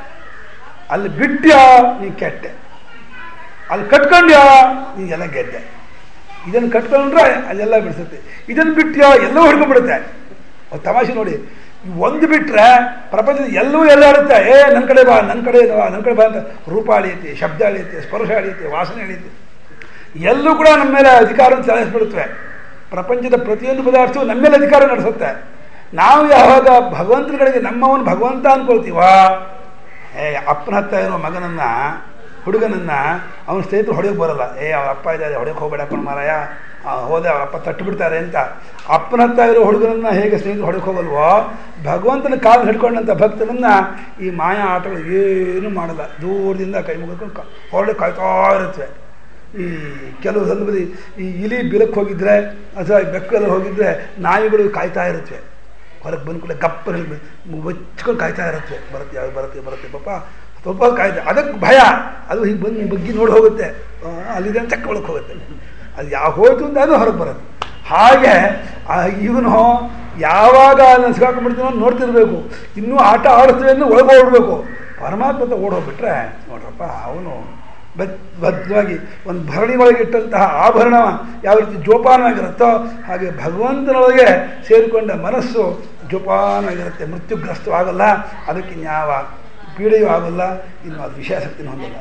ಆ ಜಾಗ ತಪ್ಪಿಸ್ಕೊಂಡ್ರ ಕಥೆ ಮುಗೀತು. ಇನ್ನು ಅವನು ಮೃತ್ಯುಗ್ರಸ್ತನೇ, ವಿಷಯಾಸಕ್ತನೇ, ಅವನು ಹೇಳ್ಕೊಂಡು ಹೋಗ್ತಾ ಇರೋದು ಸಂಸಾರ ತುದಿಯೇ ಇಲ್ಲ. ಅನುಪರತ್ವ ಭವತಿ, ಮುಗಿದೇ ಇರುವಂಥ ಸಂಸಾರ ಬಿಡುತ್ತೆ. ಹಾಗಾಗಿ ತಸ್ಮಾತ್ ಸೈವ ಗ್ರಾಹ್ಯ ಮುಮುಕ್ಷುಭಿ, ನಾನು ಮುಕ್ತನಾಗಬೇಕು, ಈ ಸಂಸಾರ ಬಂಧನವನ್ನು ಕಳ್ಸ್ಕೋಬೇಕು ಅಂತಿದ್ರೆ ಮುಮುಕ್ಷುವಾದವನು ಏನನ್ನ ಹಿಡ್ಕೋಬೇಕು? ಸಾ ಏವ ಗ್ರಾಹ್ಯ, ಸೈವ ಗ್ರಾಹ್ಯ, ಸಾಕ ಭಕ್ತಿಯನ್ನೇ ಹಿಡಿಬೇಕು, ಪರಮಾತ್ಮ ಪ್ರೇಮವನ್ನೇ ಹೊಂದಬೇಕು ನಿರಂತರವಾಗಿ. ಇದರಲ್ಲಿ ಅಚ್ಯುತಂ ಕೇಶವಂ ರಾಮನಾರಾಯಣಂ ಕೃಷ್ಣದಾಮೋದರಂ ವಾಸುದೇವಂ ಹರಿ ಶ್ರೀಧರಂ ಮಾಧವಂ ಗೋಪಿಕಾವಲ್ಲಭಂ ಜಾನಕೀ ನಾಯಕಂ ರಾಮಚಂದ್ರಂ. ನಿರಂತರವಾಗಿ ಆ ಪರಮಾತ್ಮವನ್ನು ಧ್ಯಾನ ಮಾಡ್ತಾ ಇದ್ಬಿಟ್ರೆ ಆತನಿಗೆ ಯಾವ ಉಪಟಳವೂ ಇಲ್ಲ. ಆ ಪರಮಾತ್ಮದ ಪ್ರೇಮ ಪೂರ್ತಿ ಅವನನ್ನು ರಕ್ಷಣೆ ಆಗಿಟ್ಬಿಟ್ಟು ಅವನನ್ನು ಪೂರ್ತಿ ತನ್ನ ಮಾಡ್ಕೊಂಡ್ಬಿಟ್ಟು ಯಾವ ಕಾರಣಕ್ಕೂ ಹೊರಕೋದು. ಅದು ಏನಾಗ್ಬಿಡುತ್ತೆ ಅಂದರೆ, ಯಾವಾಗ ತಂದೆಗೆ ನನ್ನ ಮಗನನ್ನು ಹೊಡಿತಾರೆ ಅಂತಂದರೆ ಅವನು ಯಾವಾಗಲೂ ಇವನ ಮೇಲೆ ಗಮನ ಇಟ್ಟಿರ್ತಾನೋ ಆ ಭಗವದ್ಭಕ್ತನ ಭಗವಂತ ನೋಡ್ಕೊತಾನಂತೆ. ಯೋಗಕ್ಷೇಮಂ ವಹಾಮ್ಯಹಂ ಅಂದ ಅವನು. ನಮ್ಮ ಯೋಗಕ್ಷೇಮವನ್ನು ನಾವು ನೋಡ್ಕೊಳ್ತೀವಿ ಅಂತ ಅಂದ್ಕೊಂಡಿದ್ರೆ ಆವಾಗ ಪರಮಾತ್ಮ ನೀನು ನೋಡ್ಕೊತೀನಿ ಅಂದಿಲ್ಲ, ಯೋಗಕ್ಷೇಮನ ನೋಡ್ಕೊ ಅಂತ ಹೇಳ್ಬಿಟ್ಟು ಪ್ರಬಂಧ ಬಿಟ್ಬಿಡ್ತಾನೆ. ಆವಾಗ ನಮ್ಗೆ ಎಲ್ಲ ಥರದ ಹೊರತು ಬೀಳುತ್ತೆ, ಎಲ್ಲ ಪೆಟ್ಟು ಬೀಳುತ್ತೆ. ಯಾವಾಗ ಇಲ್ಲ ಪರಮಾತ್ಮ ನನ್ನ ಯೋಗಕ್ಷೇಮ ನನಗೆ ನೋಡೋಕ್ಕಾಗೋದಿಲ್ಲ, ನಾನು ಏನಕ್ಕೂ ಸ್ವತಂತ್ರನಲ್ಲ, ಸಮರ್ಥನಲ್ಲ, ನೀನೇ ನನಗೆ ಗತಿ, ನಿನ್ನಲ್ಲೇ ನಾನು ಆಶ್ರಯ ಹೊಂದಿದ್ದೀನಿ, ಶರಣ ಹೊಂದಿದ್ದೀನಿ ಅಂತ ಹೇಳ್ಬಿಟ್ಟು ಪರಿಪೂರ್ಣವಾಗಿ ಶರಣಾಗತಿಯನ್ನು ಹೊಂದಿಬಿಟ್ಟ ಅಂತ ಆದರೆ ಆವಾಗ ಪರಮಾತ್ಮ ನನ್ನ ಯೋಗಕ್ಷೇಮ ಕೊಡ್ತಾನೆ. ಇದು ಯಾರಿಗೂ ಇವನಿಗೆ ಮೋಸನೂ ಮಾಡೋಕ್ಕಾಗಲ್ಲ. ನನ್ನ ಕಡೆ ಹಿಂದೆ ಬರೆದಿದ್ದಾರೆ, ಸರ್ವದಾ ಭಗವಂತ ಚಿಂತನೆಯನ್ನೇ ಮಾಡ್ತಾ ಇದ್ದುಬಿಟ್ರೆ ಆತ ಗೃಹಸ್ಥನಾಗಿರ್ತಾನೆ, ಅವನಿಗೆ ಜಮೀನುಗಳು ಇರ್ತವೆ, ಇನ್ನೇನೋ ಜೀವಿಕಾ ವೃತ್ತಿ ಇರುತ್ತೆ. ಅಲ್ಲಿರುವಂಥ ಕೆಲಸಕಾರರು ಮೋಸ ಮಾಡ್ಕೊಡ್ಬೋದಲ್ಲ ಇವನಿಗೆ. ಹೇಗಿದ್ದರೂ ಅವನು ಈ ಕಡೆ ಬರೋಲ್ಲ, ಪೂಜೆ ಪುರಸ್ಕಾರ ಅಂತ ಇರ್ತಾನೆ, ಭಕ್ತಿ ಭಜನೆ ಮುಳುಗಿರ್ತಾನೆ. ನಾವು ಇಲ್ಲಿ ಜಮೀನು ಎಷ್ಟು ತಿಂದರು ತೇಗಿದ್ರು ಏನು ನಮ್ಮನ್ನು ಕೇಳೋರಿಲ್ಲ ಅಂತ ಹೇಳ್ಬಿಟ್ಟು ಅವನು ಎಲ್ಲವನ್ನು ತಿಂದು ಹಾಳು ಮಾಡಿಬಿಡ್ಬೋದಲ್ಲ, ಮೋಸ ಮಾಡಿಬಿಡ್ಬೋದಲ್ಲ ಅಂತ ಒಂದು ಪ್ರಶ್ನೆ ಹಾಕ್ಕೊಂಡಿದ್ದಾರೆ. ಅದಕ್ಕೆ ಉತ್ತರ ಕೊಟ್ಟಿದ್ದಾರೆ, ಖಂಡಿತ ಮಾಡೋಕ್ಕಾಗಲ್ಲ. ಯಾಕೆಂದರೆ ಯಾವ ಸರ್ವಾತ್ಮನಾದ ಭಗವಂತನನ್ನು ಈ ಭಕ್ತ ಆಶ್ರಯಿಸ್ಕೊಂಡಿದ್ದಾನೋ ಆ ಭಗವಂತ ಅವನಿಗೂ ಆತ್ಮನಾಗಿರುತ್ತಾನಾದ್ದರಿಂದ ಅವ್ರಿಗೆ ಆ ಪ್ರೇರಣೆಯೇ ಬರಲ್ಲ. ಅಯ್ಯೋ ಅಂಥವನ ಆಳಾಗಿದ್ದು ಅವನ ಸೇವಕನಾಗಿದ್ದು ಅವನಿಗೆ ದ್ರೋಹ ಮಾಡಿದ್ರೆ ನಮಗೆ ಒಳ್ಳೇದಾಗತ್ತೆ ಅಂತ ಅಂದ್ಬಿಟ್ಟು ಅವರು ಕೂಡ ಪ್ರಾಮಾಣಿಕವಾಗಿ ಕೆಲಸ ಮಾಡ್ತಾರೆ ಅಲ್ಲಿ. ಯಾಕೆಂದರೆ ಅಲ್ಲಿ ಅವರ ಬುದ್ಧಿನ ಪ್ರೇರಣೆ ಮಾಡುವುದು ಇದೇ ಭಗವಂತ. ಹಾಗಾಗಿ ಅವರಿಗೆ ಆ ಬುದ್ಧಿನೇ ಬರುವಂತೆ. ಇದು ಒಂದು ರೀತಿ ಶ್ರದ್ಧಾ ವಿಚಾರ ಇರಬಹುದು, ಆದರೆ ಆ ಒಂದು ಭಕ್ತಿಯನ್ನು ತುಂಬಿಕೊಂಡವರಿಗೆ ಅನುಭವಗಮ್ಯವಾದ ವಿಚಾರ ಇದು. ಒಂದು ಸಲ ನಮ್ಮ ಇವರು ಗೊಂದಾಳಿ ಪ್ರಭೃತಿ ಮಹಾರಾಜ ಒಂದು ಕಥೆ ಇದೆ. ಅಲ್ಲಿ ಒಬ್ಬ ಭಕ್ತ ಮಹಾರಾಜರಂತ ಹೋದಂತೆ. ಅವನು ಯಾವುದೋ ಒಂದು ಉದ್ಯೋಗದಲ್ಲಿದ್ದ, ಒಂದು ಸರ್ಕಾರಿ ನೌಕರಿಯಲ್ಲಿದ್ದ. ಅಲ್ಲಿ ಹೋಗಿದ್ದಾನೆ, ಮಹಾರಾಜ ಅಂತ ಹೋಗ್ಬಿಟ್ಟು ಅಲ್ಲಿ ದರ್ಶನ ಮಾಡ್ಕೊಂಡು ಅವ್ರಿಗೆ ಉಪದೇಶ ತಗೊಂಡಿದ್ದಾನೆ, ರಾಮತಾರ್ಕ ಬಂತ ಉಪದೇಶ ತಗೊಂಡಿದ್ದಾನೆ. ಒಳ್ಳೆ ಸದ್ಗುಣವಂತ, ಒಳ್ಳೆ ಸಚ್ಶೀಲವಂತ, ಬಹಳ ಗುರುಭಕ್ತನಾಗಿದ್ದ. ಮಹಾರಾಜನಿಗೆ ತುಂಬ ಸಂತೋಷವಾಯಿತು ಅವ್ನು ನೋಡಿ. ಅವನ ಹತ್ರ ಇಲ್ಲೇ ಇರು ಅಂತ ಅಂದ್ಬಿಟ್ರು, ಈಗಲೇ ಹೋಗಬೇಡ ಅಂತ. ಪಾಪ ಅವನಿಗೆ ರಜಾ ಇದ್ದದ್ದು ಒಂದು 3 ದಿವಸ 5 ದಿವಸ ಒಂದು ವಾರ ಎಷ್ಟೋ ರಜಾ ಹಾಕಿದ್ದ. ಅವನು ಬೇಗ ಹೋಗಬೇಕಾಗಿತ್ತು. ಆದರೆ ಗುರುಗಳು ಅವರು ಅನುಮತಿ ಕೊಡೋವರೆಗೂ ಹೋಗೋ ಹಾಗಿಲ್ಲ, ಇಲ್ಲೇ ಇದ್ಬಿಡು ಅಂತ ಹೇಳ್ಬಿಟ್ಟಿದ್ದಾರೆ. 1 ವಾರ ಆಯಿತು, 15 ದಿವಸ ಆಯಿತು, ತಿಂಗಳಾಯಿತು, ಕಳಿಸ್ಕೊಡ್ತಾನೆ ಇಲ್ಲ. ಇರು ಅಂತ ಇದ್ದಾರೆ. ಅವನು ಅಂದ್ಕೊಂಡು ಆಯಿತು ನನ್ನ ಕೆಲಸ ಹೋಯಿತು, ನಾನು ಮನೆ ಹೋಗಿಬಿಟ್ರೆ ಆಯಿತು, ನನ್ನ ಕರೆ ಮುಗೀತು ಅಂದ್ಕೊಂಡ್ಬಿಟ್ಟು 1-2 ತಿಂಗಳಾದಮೇಲೆ ಈಗ ಹೋಗಬಾರಪ್ಪ ಅಂತ ಹೇಳಿ ಫಲವಂತ ಹಾಕಿದೆ, ಕೊಟ್ಟು ಕಳಿಸ್ಕೊಟ್ರು. ಅವನು ಹೋಗ್ಬಿಟ್ಟು ಮನೆಗೆ ಹೋದ. ಮಾರನೇ ದಿವಸ ಆಫೀಸಿಗೆ ಹೋಗಬೇಕಾದ್ರೆ ಎದೆಲ್ಲ ಡವ ಹೊಡಿತಾ ಇದೆ, ನಡ್ಕೊಂಡು ಹೋಗ್ತಾ ಇದ್ದಾನೆ, ಏನಾಗುತ್ತೋ ಏನೋ ಅಂತ. ಹೋದರೆ ಅಲ್ಲಿರುವಂತಹ ಆ ಮ್ಯಾನೇಜರ್ ಆಗಲಿ ಅಥವಾ ಯಾರು ಏನು ಮಾತಾಡ್ತಿಲ್ಲ ಇವನ ಬಗ್ಗೆ, ಏನು ತಪ್ಪೇಳ್ಕೊಂಡಿಲ್ಲ. ಏನಿದು ಈ ರೀತಿಯಾಗಿದೆಯಲ್ಲ ಅಂತ ಇವನಾಗಿ ಹೋಗ್ಬಿಟ್ಟು ಏನೋ ಹೀಗೆ ಆಗ್ಬಿಡ್ತು, ಅಲ್ಲಿ ಹೋಗಿದ್ದೆ, ಹೀಗೆ 2 ತಿಂಗಳಿಂದ ಬರೋಕ್ಕಾಗಲಿಲ್ಲ, ದಯವಿಟ್ಟು ಕ್ಷಮಿಸಿ ಹಾಗೆ ಅಂತ ಕೇಳ್ಕೊಳಕ್ಕೆ ಹೋದ.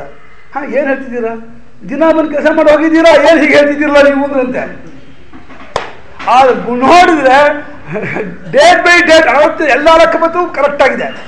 ಆ ಮಹಾರಾಜನ ಬಂದು ಲೆಕ್ಕ ಮಾಡಿ ಹೋಗ್ಬಿಟ್ಟಿದ್ದಾರೆ ಅವ್ರ ಪರವಾಗಿ. ಇಲ್ಲೇ ಇವರ ಸ್ಥಾನಕ್ಕೆ ಅಲ್ಲಿ ಅವರು 1 ರೂಪಾಯಿ ತಂದ್ಕೊಂಡು ಇವರಾಗಿ ರೂಪಾಯಿ ತಂದ್ಕೊಂಡು ಅವ್ರ ಕೆಲಸ ಇಲ್ಲಿಂದ ಮಾಡಿಬಿಟ್ಟಿದ್ದಾರೆ. ಇವ್ರಿಗೆ ಆಶ್ಚರ್ಯ, ಏನು 2 ತಿಂಗಳು ನಾನು ಅಲ್ಲಿದ್ದೀನಿ. ಹಾಂ, ಸ್ವಾಮಿಗಳಿಗೆ ಸ್ಯಾಂಕ್ಷನ್ ಆಯಿತು.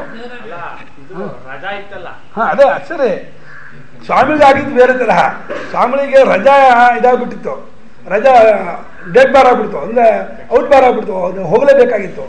ಆದರೆ ರಜಾ ಎಷ್ಟು ಹಾಕಿದ್ರು ಅದಕ್ಕಿಂತ 2-3 ದಿವಸ ಲೇಟಾಗಿ ಹೋದ್ರೂ ಅಲ್ಲಿ ಏನು ಮಾಡಿಬಿಟ್ಟು ಸ್ಯಾಂಕ್ಷನ್ ಮಾಡಿಬಿಟ್ಟಿದ್ರು. ಇವರಿಗೆ ಇನ್ನು 3 ದಿವಸ ರಜಾ ಮುಂದುವರಿಸಿರಿ ಅಂತ ಹೇಳ್ಬಿಟ್ಟು ಅವರೇ ಬರೆದುಬಿಟ್ಟಿದ್ರು ಮೆಮೋನ. ಇದು ಒಂದು ತರಹ ಗುರುಳಿಗೆ ಈ ತರಹ ಅನುಗ್ರಹ, ಅಂದರೆ ಆ ಮಹನೀಯರ ಅನುಗ್ರಹ, ಅವರ ಒಂದು ಇದು ಯಾವ ತರಹ ಇರುತ್ತೆ ಅಂದರೆ ಸ್ವಯಂ ಕಲಿಯುಗದ ರಾಮನ ಹಾಗೆ ಇದ್ದವರು. ಅಯ್ಯೋ ಅವರ ಕಥೆಗಳನ್ನ ಇದನ್ನು ಓದ್ತಾ ಇದ್ದರೆ ಎಂಥ ರೋಮಾಂಚನವಾಗುತ್ತೆ ಅಂದರೆ ಒಂದೊಂದು ಸಂದರ್ಭದಲ್ಲಿ ಹೇಗೆ ಅವ್ರು ನಡ್ಕೊಂಡಿದ್ದು. ಒಂದು ಸೂರ್ಯಗ್ರಹಣದಲ್ಲಿ ಸಂಜೆ 4:15 ಸೂರ್ಯಗ್ರಹಣ, 4 ಗಂಟೆ ಹೊತ್ತಲ್ಲಿ ಎಲ್ಲ ಆ ಹಾಲಲ್ಲಿ ಮಾತಾಡ್ತಾ ಕೂತ್ಕೊಂಡಿದ್ದಾರೆ. ಮಹಾರಾಜರು ಇದ್ದಕ್ಕಿದ್ದಾಗ ಬಂದ್ಬಿಟ್ಟು ಪ್ರಯಾಗ ಹೋಗ್ಬಿಟ್ಟು ತ್ರಿವೇಣಿ ಸ್ನಾನ ಮಾಡೋಣ, ಸೂರ್ಯಗ್ರಹಣ ಸ್ನಾನವನ್ನು. ಸೂರ್ಯಗ್ರಹಣ ಕಾಲದಲ್ಲಿ ಪ್ರಯಾಗ ಸ್ನಾನ ಮಾಡೋದು ಬಹಳ ವಿಶೇಷ, ಗಂಗಾ ಸ್ನಾನ ವಿಶೇಷ, ಅಲ್ಲಿಗೆ ಹೋಗೋಣವೇ ಅಂತಂದರು. ಅಲ್ಲಿದ್ದೆಲ್ಲ ಗೊಳ್ಳ ನಕ್ಬಿಟ್ರು. ಮಹಾರಾಜ ಯಾಕೆ ನಗ್ತಾ ಇದ್ದೀರಿ ಏನು ಅಂತ. ಏನು ಮಹಾರಾಜರೇ, ಈಗಾಗಲೇ 4 ಗಂಟೆ 4:15 ಸೂರ್ಯಗ್ರಹಣ ಇದಿದೆ, ಪ್ರಯಾಗ ಇದೆ, ಇಲ್ಲಿದೆ, ಅಲ್ಲಿಗೂ 1000 ಕಿಲೋಮೀಟ್ರ್ ಇದೆ, ಎಂತ ಹೀಗೆ ಹೇಳ್ತಿದ್ದೀರಾ ಅಂತಂದರು. ಅದಕ್ಕೇನು ಯೋಚನೆ ಮಾಡಬೇಕಾಗಿಲ್ಲ, ರಾಮ ಇದ್ದಾನೆ, ರಾಮ ಕರ್ಕೊಂಡು ಹೋಗ್ತಾನೆ, ನೀವೇನು ಯೋಚನೆ ಮಾಡಬೇಕಾಗಿಲ್ಲ, ಇವಾಗ ಬರ್ತೀರೋ ಹೋಗೋಣ ಅವನಂತೆ. ಅವ್ನು ಆವತ್ತು ಬರ್ತೀವಿ ಅಂತಂತೆ. ಸರಿ ಬರೋದೇ ಬರ್ರಿ ಅಂದು ಎಲ್ಲರೂ ಒಂದು ರೂಮಿಗೆ ಕರ್ಕೊಂಡು ಹೋದರು. ರೂಮಿಗೆ ಕರ್ಕೊಂಡು ರೂಮ್ ಬಾಗಿಲು ಹಾಕಿದ್ರು. ನಿಮಿಷ ಕಣ್ಣು ಮುಚ್ಕೊಡ್ರು ಎಲ್ಲರೂ ಅಂದರು. 1 ನಿಮಿಷ ಕಣ್ಣು ಮುಚ್ಚಿದ್ರೆ ಕಣ್ಬಿಟ್ಟು ನೋಡಿದ್ರೆ ಎಲ್ಲ ಪ್ರಯಾಗದಲ್ಲಿದ್ದಾರೆ. ಇನ್ನೂ 5 ನಿಮಿಷ ಮುಂಚೆನೇ ಅಲ್ಲಿದ್ದಾರೆ, 4:15 5 ನಿಮಿಷ ಮುಂಚೆ ಅಲ್ಲೇ ಇದ್ದಾರೆ. ಎಲ್ಲರೂ ಸ್ನಾನ ಮಾಡಿದರು. ಸ್ನಾನ ಮಾಡಿ ತರ್ಪಣ ಕೊಟ್ಟರು. ಅವ್ರಿಗೆ ಏನೇನು ಆ ಗ್ರಹಣ ಕಾಲದಲ್ಲಿ ದಾನ ಮಾಡಬೇಕೋ ದಾನ ಮಾಡಬೇಕಾದ್ರೆ ಪದಾರ್ಥಗಳನ್ನೆಲ್ಲ ಕೊಟ್ಟರು. ವಸ್ತ್ರ, ಹಿರಣ್ಯ, ಬೇರೆ ಬೇರೆ ಅನ್ನದಾನ, ಧಾನ್ಯಾದಿಗಳನ್ನೆಲ್ಲ ಕೊಟ್ಟರು ದಾನ ಮಾಡಿ ಅಂತ.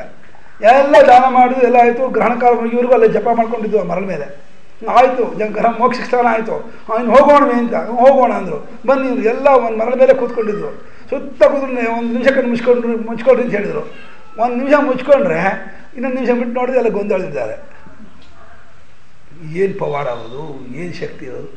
ತಾವು ಸಿದ್ಧರಾಗೋದು ಉಂಟು, ತಾವು ತಮ್ಮ ವಿಭೂತಿ ಪವಾಡ ತೋರಿಸ್ಕೊಳ್ಳೋದು ಉಂಟು, ಬೇರೆಯವರಿಗೆಲ್ಲ ಈ ಒಂದು ಶಕ್ತಿ ಕೊಡ್ತಾ ಇದ್ರು ಅಂತಂದರೆ ಎಂಥ ಮಹಿಮಾನ್ವಿತರವರು, ಎಂಥ ಶಕ್ತಿ ಇತ್ತು ಅವರಿಗೆ. ಆ ಭಕ್ತಿಯ ಪರಾಕಾಷ್ಠತೆಯಿಂದ ಎಂಥ ಸಿದ್ಧಿಯನ್ನು ಪಡೆದಿದ್ರು ಅವರು ಅಂತ. ಇದು ನಾವು ಇದರಿಂದ ಅವರ ಹೆಚ್ಚುಗಾರಿಕೆಯನ್ನು ಗುರುತಿಸ್ತೀವಿ. ಆದರೆ ನಿಜವಾಗಿ ಇದು ಹೆಚ್ಚುಗಾರಿಕೆ ಅಲ್ಲ. ನಮ್ಮಂಥ ಅಜ್ಞಾನಿಗಳಿಗೆ ಪ್ರಾಕೃತಿಕರಿಗೆ ಇದು ಬಹಳ ಹೆಚ್ಚುಗಾರಿಕೆ ಕಾಣುತ್ತೆ. ಅದು ನಿಜವಾಗಿ ಅವರು ರಾಮಸ್ವರೂಪವೇ ಆಗಿದ್ರಲ್ಲ, ಅದು ಅವರ ಹೆಚ್ಚುಗಾರಿಕೆ. ಏರುಪೇರು ಇಲ್ಲದ ನಿತ್ಯಾನಂದ ಸ್ವರೂಪನಾದ ರಮಂತೆ ಯೋಗಿನಃ ಅಸ್ಮಿನ್ನಿತಿ ರಾಮ ಅಂತೇಳಿ ಆನಂದ ಮೂರ್ತಿಯಾದ ಪರಮಾತ್ಮನಲ್ಲಿ ನೆಲೆನಿಸಿದ್ರಲ್ಲ, ಅದು ಅವರ ಹೆಚ್ಚುಗಾರಿಕೆ.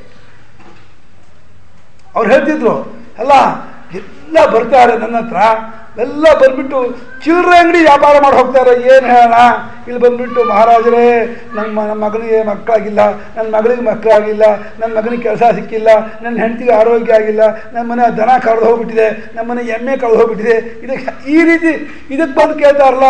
ರಾಮನ್ ಕೇಳಿದ್ರೆ ರಾಮನ್ನೇ ಕೊಡ್ತೀನಿ, ಒಬ್ಬರು ರಾಮನ್ ಕೇಳೋರಿಲ್ಲ ಅಂತ ಒಂದು ದಿವಸ ಒಂದು ಪ್ರವಚನ ಹತ್ಕೊಂಡು ಪ್ರವಚನ ಮಾಡಿದಂತೆ ಮಹಾರಾಜರು. ಮಹಾರಾಜ ಕೂತ್ಕೊಂಡು ಹತ್ಕೊಂಡು ಪ್ರವಚನ ಮಾಡಬೇಕಾದ್ರೆ ರಾಮನ್ ಕೇಳಿಲ್ಲ ಅಂತ ಅವ್ರು ಎಷ್ಟು ಅವರಿಗೆ ಏಕಾತ್ಮತೆ ಇತ್ತು, ಎಷ್ಟು ಪ್ರೇಮ ಇತ್ತು. ನಿಜವಾದ ಸತ್ಪುರುಷರು ಯಾವ ರೀತಿ ಇರ್ತಾರೆ ಅನ್ನೋದಕ್ಕೆ ಇವತ್ತಿನ ಕಲಿಯುಗದಲ್ಲೂ ಅಂಥ ಮಹನೀಯರಿದ್ರು ಗುರುತು. ಅಂದರೆ ಅವರೆಲ್ಲರೂ ಭಕ್ತಿಯಿಂದಲೇ ನಾಮಸ್ಮರಣೆಯಿಂದಲೇ ಅವರೆಲ್ಲ ಕೃತಾರ್ಥರಾದರು. ನಾವು ಇವತ್ತಿನ ಒಂದು 500,000 ವರ್ಷದ ಚರಿತ್ರೆ ತೆಗೆದು ನೋಡಿದ್ರೆ ಎಲ್ಲ ಸಂತರು ಭಕ್ತಿ ಮಾರ್ಗದಿಂದಲೇ ಉದ್ಧಾರ ಆಗಿರೋರು. ಭಕ್ತಿ ಮಾರ್ಗವನ್ನು ಅವಲಂಬಿಸಿಕೊಂಡು ಎಲ್ಲ ತಮ್ಮ ಸಂಸಾರ ಭೀಮ ಭವಾರ್ಣವ ಭಯಂಕರವಾದ ಸಂಸಾರ ಸಾಗರ ದಾಟಿ ವೀರಾದೇವಿ ಇರ್ಬೋದು, ಪರಮಹಂಸ ಇರ್ಬೋದು, ಎಲ್ಲ ಮಹನೀಯರು ಕೂಡ ನಿರಂತರವಾದ ಭಗವಂತನ ಭಜನೆ, ಭಗವಂತನ ಪ್ರೇಮ ತಂದುಕೊಂಡು ಉದ್ಧಾರ ಆದರೂ ಅಂದರೆ ನಮ್ಗೆ ಯಾಕೆ ಆಗೋಲ್ಲ, ನಾವು ಯಾಕೆ ಮಾಡಬಾರ್ದು? ಇಲ್ಲ ನಮಗೆ ಶ್ರದ್ಧೆ ಕಮ್ಮಿಯಾಗಿರಬೇಕು, ಇಲ್ಲ ಪ್ರಪಂಚದ ಸೆಳೆತ ಜೋರಾಗಿರಬೇಕು. ಇದು ಎರಡೇ ಕಾರಣ ನಾವು ಭಕ್ತಿ ಮಾಡದಿರೋಕ್ಕೆ. ಪ್ರಪಂಚದ ಸೆಳೆತ ಕಮ್ಮಿ ಆದರೆ ಖಂಡಿತ ನಾವು ಭಕ್ತಿಗೆ ಒಲಿತೀವಿ. ಇಲ್ಲ ನಮಗೆ ಇದು ಶ್ರದ್ಧೆ ನಂಬಿಕೆನೇ ಇಲ್ಲ ಅಂತ ಆದರೂ ನಾವು ಇದರ ಕಡೆ ಹೋಗೋದಿಲ್ಲ. ಆದರೆ ಖಂಡಿತ ಈ ರೀತಿ ಅಶ್ರದ್ಧೆಯನ್ನು ಇಟ್ಕೊಂಡು ನಾವು ಇದರ ಬಗ್ಗೆ ವಂಚಿತರಾಗಬಾರ್ದು, ಮೋಸ ಹೋಗಬಾರ್ದು. ಬಲವಾದ ಶ್ರದ್ಧೆಯನ್ನು ತಂದುಕೊಂಡು ಖಂಡಿತವಾಗಿ 100ಕ್ಕೆ 100 ಭಗವಂತ ಹೃದಯದಲ್ಲಿ ಇದ್ದಾನೆ, ಸರ್ವಾತ್ಮನಾಗಿದ್ದಾನೆ, ಅಖಂಡ ಜಗತ್ತಿಗೆ ಕಾರಣನಾಗಿದ್ದಾನೆ, ಸಮಸ್ತ ಜಗದ್ರೂಪನಾಗಿ ಆತನೇ ತೋರ್ತಾ ಇದ್ದಾನೆ. ಆತನೇ ನನ್ನ ಸ್ವಾಮಿ, ಆತನೇ ಗುರು, ಆತನೇ ನನ್ನ ಸರ್ವಸ್ವ, ಆತನನ್ನೇ ನಾನು ಸೇರಬೇಕಾದವನು ಅಂದ್ಕೊಂಡು ಮತ್ತೆ ಮತ್ತೆ ಮನಃಪೂರ್ವಕವಾಗಿ ಹೃದಯದಿಂದ ಪ್ರೇಮ ಭಾವದಿಂದ ನಾವು ಭಗವಂತನನ್ನು ಶರಣಾಗತಿ ಆದರೆ ಖಂಡಿತ ನಮಗೆ ಆ ಒಂದು ಭಾವ ಬಂದೇ ಬರುತ್ತೆ. ಅದು ನಮಗೆ ಗೊತ್ತಾಗುವಂಥ ವಿಚಾರ ಹೊರತು ಇದು ಇನ್ನೊಬ್ಬರಿಗೆ ತೋರಿಸುವ ವಿಚಾರ ಅಲ್ಲ, ನಾವು ಅದನ್ನು ಅನುಭವಿಸ್ಬೋದು. ಹಾಗಾಗಿ ಸೈವ ಗ್ರಾಹ್ಯ ಮುಖ್ಯವಿಹಿ, ಮುಕ್ತನಾಗಬೇಕು, ಈ ಸಂಸಾರದಿಂದ ಬೇಡ ಹೊಂದಬೇಕು. ಈ ಜನನ ಮರಣ ಪ್ರಬಂಧನೇ ಸಾಲು, ಈ ಚಕ್ರ, ಈ ಹುಟ್ಟು ಸಾವು ಅನ್ನೋ ಚಕ್ರವನ್ನು ತಪ್ಪಿಸ್ಕೋಬೇಕು ಅಂತಿದ್ರೆ ಭಗವದ್ಭಕ್ತಿಯನ್ನು ಸಂಪಾದನೆ ಮಾಡ್ಕೋಬೇಕು. ಭಗವದ್ಭಕ್ತಿ ಒಂದೇ ಎಲ್ಲ ರೀತಿಯಿಂದ ನಮ್ಮನ್ನು ಕಾಪಾಡುತ್ತೆ. ಆದ್ದರಿಂದ ತಸ್ಮಾ ಶೈವ ಏವಕಾರ ಹಾಕಿದ್ದೆ ಅದಕ್ಕೆ ಅಂದರೆ ಅವಧಾರಣೆ ಮಾಡೋದಕ್ಕೆ ಇದು ಒಂದೇ ಸಾಕು. ಇದಕ್ಕಿನ್ಯಾವ ಸಲಕರಣೆಗಳು ಬೇಕಾಗಿಲ್ಲ, ಯಾವ ಸಾಮಗ್ರಿಗಳು ಬೇಕಾಗಿಲ್ಲ.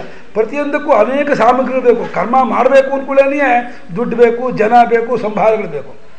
ಯಾವುದೊಂದು ಸ್ವತಂತ್ರವಾಗಿ ಇದಲ್ಲ. ಆದರೆ ಭಕ್ತಿ ಸ್ವಯಂ ಸಾಧನ ರೂಪ, ಸ್ವಯಂ ಫಲರೂಪ. ತನಗೆ ಇನ್ನೊಂದರ ಅಪೇಕ್ಷೆ ಇಲ್ಲದೆ ಇರತಕ್ಕದ್ದಾಗಿರುವ ಪರಿಶುದ್ಧವಾದಂತಹ ರೂಪ ಅದು. ಅಲ್ಲಿ ಯಾವ ಸ್ಪರ್ಧೆ ಇಲ್ಲ, ಯಾವ ಮೇಲಾಟ ಇಲ್ಲ, ಯಾವುದೇ ರಾಗದ್ವೇಷವಿಲ್ಲ, ಇನ್ನೊಬ್ಬರಿಗೆ ಹಿಂಸೆ ಇಲ್ಲ, ಯಾವುದೇ ರೀತಿಯಾದಂತಹ ಜಂಜಾಟಗಳಿಲ್ಲ, ಯಾವ ತನಗೂ ಕೂಡ ಕ್ಲೇಶ ಇಲ್ಲ, ನಿರಾಯಾಸವಾಗಿರ್ತಕ್ಕಂತಹ ರೂಪ. ಆದ್ದರಿಂದ ಅಂತಹ ಭಕ್ತಿ ಮಾರ್ಗ ಸುಲಭತಮವಾದ ಮಾರ್ಗ. ಆ ಮಾರ್ಗವನ್ನೇ ಮುಖ್ಯರಾದವರು ಅವಲಂಬಿಸ್ಕೋಬೇಕು. ಅದಕ್ಕೆ ಆರಂಭದ ಹಂತದಲ್ಲಿ ಗೌಣ ಭಕ್ತಿಯನ್ನು ಅವಲಂಬಿಸಿಕೊಂಡು ಇಷ್ಟ ದೇವತೆಯನ್ನು ಇಟ್ಕೋಬೇಕು. ಇಷ್ಟ ದೇವತೆ ಯಾವನಾದರೂ ಆಗ್ಬೋದು, ಆಂಜನೇಯ ಸ್ವಾಮಿ ಆಗ್ಬೋದು, ಗಣಪತಿ ಆಗ್ಬೋದು, ಶಿವ ಆಗ್ಬೋದು, ರಾಮ ಆಗ್ಬೋದು, ವಿಷ್ಣು ಆಗ್ಬೋದು, ಕೃಷ್ಣ, ಅದು ಇಂಥದ್ದೇ ಆಗಬೇಕು ಅಂತೇನಿಲ್ಲ. ಮತ್ತು ಅದರಲ್ಲೂ ಮಾತ್ರ ಹೆಚ್ಚು ಕಮ್ಮಿ ಮಾಡೋದು ಅಥವಾ ಭೇದ ಬುದ್ಧಿ ಮಾಡೋದು ಇದೆಲ್ಲ ಮಾತ್ರ ಮಾಡೋಕ್ಕೆ ಹೋಗಬಾರ್ದು. ಅದು ತುಂಬ ತಪ್ಪು. ಒಂದು ದೇವತೆಯನ್ನು ಹೆಚ್ಚು ಮಾಡಿ ನೀವು ಕೃಷ್ಣ ಶಿವ ಹೆಚ್ಚು, ಕೃಷ್ಣ ಕೀಳು, ಕೃಷ್ಣ ಸ್ತ್ರೀ ಲಂಪಟ, ಕೃಷ್ಣ ಮಹಾಭೋಗಾಸಕ್ತ, ಮಹಾವಂಚಕ, ಸುಳ್ಳುಗಾರ, ಮೋಸ ಅಂದ್ಬಿಟ್ರೆ ಅಷ್ಟಷ್ಟು ಅಪಚಾರ, ಅಷ್ಟಷ್ಟು ಅನ್ಯಾಯ ಆ ದೇವತೆಗೆ. ಯಾವ ಶಿವಭಕ್ತನಾಗಿರ್ತಾನೋ ಆ ಶಿವನಿಗೆ ಅದು ಅಪಚಾರ, ಅದು ಕೃಷ್ಣನಿಗಲ್ಲ. ಅದು ಅದನ್ನು ಚೆನ್ನಾಗಿ ಹಾಕ್ಕೊಳ್ಬೇಕು. ನಮ್ಮ ವಿವೇಕಾನಂದ ಅಂತ ಹೇಳಿದ್ದಾರೆ, ಈ ರೀತಿ ಭೇದ ಮಾಡುವವರು ನಾಯಿಗಿಂತಲೂ ಕಳೆ ಹಾಕ್ತಾರೆ ಅಂತ. ನಾಯಿ ಮನೆ ಯಜಮಾನ ಯಾವ ವೇಷದಿಂದ ಬಂದು ಗುರುತಿಸ್ತಂತೆ ಅದು. ಸೀರೆ ಹಾಕ್ಕೊಂಡು ಬರಲಿ, ಪ್ಯಾಂಟ್ ಹಾಕ್ಕೊಂಡು ಬರಲಿ, ಪಂಚೆ ಹಾಕ್ಕೊಂಡು ಬರಲಿ, ಇನ್ನೇನೋ ಕಳ್ಳನ ವೇಷದಿಂದ ಬರಲಿ, ಬಂದ್ಕೂಡಲೇ ನನ್ನ ಯಜಮಾನ ಅಂಥೇಳಿ ಗುರುತಿಸ್ಬಿಡತ್ತೆ. ಹಾಗೆ ಭಗವಂತ ಶಿವನಾಗಲಿ, ಕೃಷ್ಣನಾಗಲಿ, ದೇವಿಯಾಗಲಿ, ಗಣಪತಿ ಆಗಲಿ, ಆಂಜನೇಯನಾಗಲಿ ಯಾವುದಾದ್ರೂ ಏನು ನಾವು ಅದನ್ನು ಭೇದ ಬುದ್ಧಿ ಮಾಡ್ತೀವಿ ಅಂತಂದರೆ ಆ ನಾಯಿಗಿಂತಲೂ ಕಡೆ ಆಗ್ತೀವಿ. ನಾವು ಆ ಭೇದ ಬುದ್ಧಿ ಮಾಡಬಾರ್ದು. ನಾವು ಎಲ್ಲವೂ ಭಗವಂತ ಅಂತ ಕರ್ಕೊಂಡು ಹೋಗಿರುವಂಥ ಒಂದು ಸಗುಣ ಸಾಕಾರ ರೂಪ. ನಿಜವಾಗಿ ಮಾಯಾಕೇಶ ಮಯಾ ಸೃಷ್ಟ ಯನ್ಮಾಂ ಪಶ್ಯಸಿ ನಾರದ ಸರ್ವಭೂತ ಗುಣೇರ್ಯುಕ್ತಂ ಮೈವಮ್ಮಾಂ ಜ್ಞಾತು ಬರಹಿತ ಅಂಥ ವಿಶ್ವರೂಪಧರನಾದ ನಾರಾಯಣ ನಾರದ ಮಹರ್ಷಿಗಳಿಗೆ ಹೇಳುವಾಗ, ನೋಡಪ್ಪ, ಈ ವಿಶ್ವರೂಪವನ್ನು ನೋಡ್ತಾ ಇದೆಯಲ್ಲ, ಇದು ನಿನಗೋಸ್ಕರವಾಗಿ ನಾನು ಸ್ವೀಕಾರ ಮಾಡಿದ್ದಾದ ಮಾಯಾರೂಪ. ಆದರೆ ನಾನು ಹೀಗೆ ಇರ್ತಕ್ಕಂಥ ಅಂದ್ಕೋಬೇಡ, ನಾನು ಸಮಸ್ತ ಭೂತ ಗುಣಗಳನ್ನು ಮೀರಿದ್ದಾದ ಸಚ್ಚಿದಾನಂದ ಸ್ವರೂಪರಾದ ಪರಮಾತ್ಮನಾಗಿದ್ದೀನಿ ಅಂತ ತಿಳ್ಕೋ, ಸರ್ವಭೂತಾತ್ಮ ಹೃದಯನಾಗಿದ್ದೀನಿ, ಸರ್ವಭೂತಾತ್ಮನಾಗಿರ್ತಕ್ಕವನು ತಿಳ್ಕೋ ಅಂಥೇಳಿ ಭಗವಂತ ಆ ರೀತಿ ಉಪದೇಶ ಮಾಡಿ ತನ್ನ ಪರತತ್ವವನ್ನು ತೋರಿಸ್ಕೊಟ್ಟ. ಹಾಗಾಗಿ ಆ ಭಕ್ತಿ ಮಾರ್ಗ ಎಲ್ಲಕ್ಕಿಂತಲೂ ಉತ್ತಮವಾದದ್ದಾದ್ದರಿಂದ ಮುಮುಕ್ಷುಗಳಾದವರು ಅದನ್ನೇ ಅವಲಂಬಿಸಿಕೊಳ್ಳಬೇಕು. ಮತ್ತೆ ತಸ್ಯಾ ಸಾಧನಾನಿಗಾಯಂತ್ಯಾಚಾರ್ಯಾ 24ನೇ ಸೂತ್ರ. ಭಕ್ತಿಯನ್ನು ಅವಲಂಬಿಸ್ಕೋಬೇಕು ಅಂತಂದ್ರಿ, ಭಕ್ತಿಯನ್ನು ಅವಲಂಬಿಸ್ಕೊಂಡ್ಮೇಲೆ ಭಕ್ತಿಯನ್ನೇ ಸಾಧನ ಅಂತ ಹೇಳಿದ್ರಿ, ಭಕ್ತಿಯ ಫಲ ಅಂತ ಹೇಳಿದ್ರಿ, ಮತ್ತೆ ಭಕ್ತಿಗೆ ಸಾಧನ ಹೇಳ್ತಿರಲ್ಲ, ಏನಕ್ಕಿದು? ತಸ್ಯಾಹ ಸಾಧನಾನಿ, ತಸ್ಯಾಹ ಕಸ್ಯಾಹ ಭಕ್ತ್ಯಾಹ. ಭಕ್ತಿಗೆ ಸಾಧನಗಳನ್ನು ಆಚಾರ್ಯರುಗಳು ಗಾನ ಮಾಡುತ್ತಾರೆ ಅಂತ ಹೇಳ್ತಾರೆ ಅಂತ, ಗೈ ಶಬ್ದೆ ಅಂತ. ಭಕ್ತಿಗೆ ಸಾಧನಗಳನ್ನು ಹೇಳುತ್ತಾರೆ ಅಂದರೆ ಇದುವರೆಗೂ ಭಕ್ತಿಯ ಸಾಧನ, ಭಕ್ತಿಯ ಫಲ ಅಂತ ಹೇಳ್ಕೊಂಡ್ಬಂದ್ಬಿಟ್ಟು ಮಾವಿನ ಮರದ ಓಟೆ ಮಾವಿನ ಮರಕ್ಕೆ ಕಾರಣ. ಓಟೆ ಯಾವುದ್ರದ್ದು? ಮಾವಿನ ಮರದ್ದೇ. ಮಾವಿನ ಮರದ್ದೇ ರೂಪವಾಗಿರೋ ಓಟೆ ಮಾವಿನ ಮರಕ್ಕೆ ಕಾರಣ ಆಗಲ್ವೇ? ಭಕ್ತಿ ಫಲಕ್ಕೆ ಕಾರಣವಾಗುತ್ತೆ. ಹಲಸಿನ ಮರದ ಬೀಜ ಹಲಸಿನ ಮರಕ್ಕೆ ಕಾರಣವಾಗುತ್ತೆ. ಹಾಗೆ ಗೌಣ ಭಕ್ತಿ ಪರಭಕ್ತಿ ಕಾರಣವಾಗುತ್ತೆ. ಮತ್ತು ಬೇರೆ ಸಾಧನ ಯಾವುದಕ್ಕೆ ಬೇಕು ಅಂತ ಕೇಳಿದ್ರೆ ಹಾಗಲ್ಲ. ನಿಜ, ಓಟೆ ಆಗಲಿ, ಮಾವಿನ ಓಟೆ ಆಗಲಿ, ಹಲಸಿನ ಬೀಜ ಆಗಲಿ, ಅದು ಬೆಳಿಬೇಕಾದ್ರೆ ನೆಲ ಒಂದು ಹುದ್ದಾಗಿರ್ಬೇಡ್ವೆ, ಮೃದುವಾಗಿರ್ಬೇಡ್ವೆ, ಅದಕ್ಕೆ ಗೊಬ್ಬರ ಬೇಡವೆ, ಅದಕ್ಕೆ ನೀರು ಬೇಡವೆ, ಗಾಳಿ ಬೆಳಕು ಬೇಡವೆ. ಅದೇ ರೀತಿ ಒಂದು ಗಿಡ ಒಂದು ಮರವಾಗಿ ಬೆಳಿಬೇಕಾದ್ರೆ ಅದಕ್ಕೆ ಏನೇನು ಬೇಕೋ ಅವುಗಳನ್ನೂ ಸೇರಿಸ್ಕೋಬೇಕು. ಅದಕ್ಕೆ ಮಾರಕವಾಗಿರುವುದನ್ನು ತಪ್ಪಿಸ್ಬೇಕು. ಆಡು, ಕುರಿ, ಎಮ್ಮೆ, ಹಸು ಬಂದು ತಿಂದು ಹೋಗ್ಬಿಟ್ರೆ ಗಿಡ ಬೆಳೆಯುತ್ತೆ. ನಾವು ಹಾಕೋಣ, ನೀರು ಹಾಕ್ತಾನೆ ಇರೋಣ, ಗೊಬ್ಬರ ಹಾಕ್ತಾನೆ ಇರೋಣ, ಚಿಗುರು ಹಾಗೇನೆ ತಿಂದು ಹೋಗ್ತಾ ಇದ್ರೆ ಏನಾಯ್ತು? ಏನು ಪ್ರಯೋಜನ ಇಲ್ಲ. ಅದಕ್ಕೊಂದು ಬೇಲಿ ಮುಳ್ಳಿನ ಬೇಲಿ ಹಾಕಬೇಕು.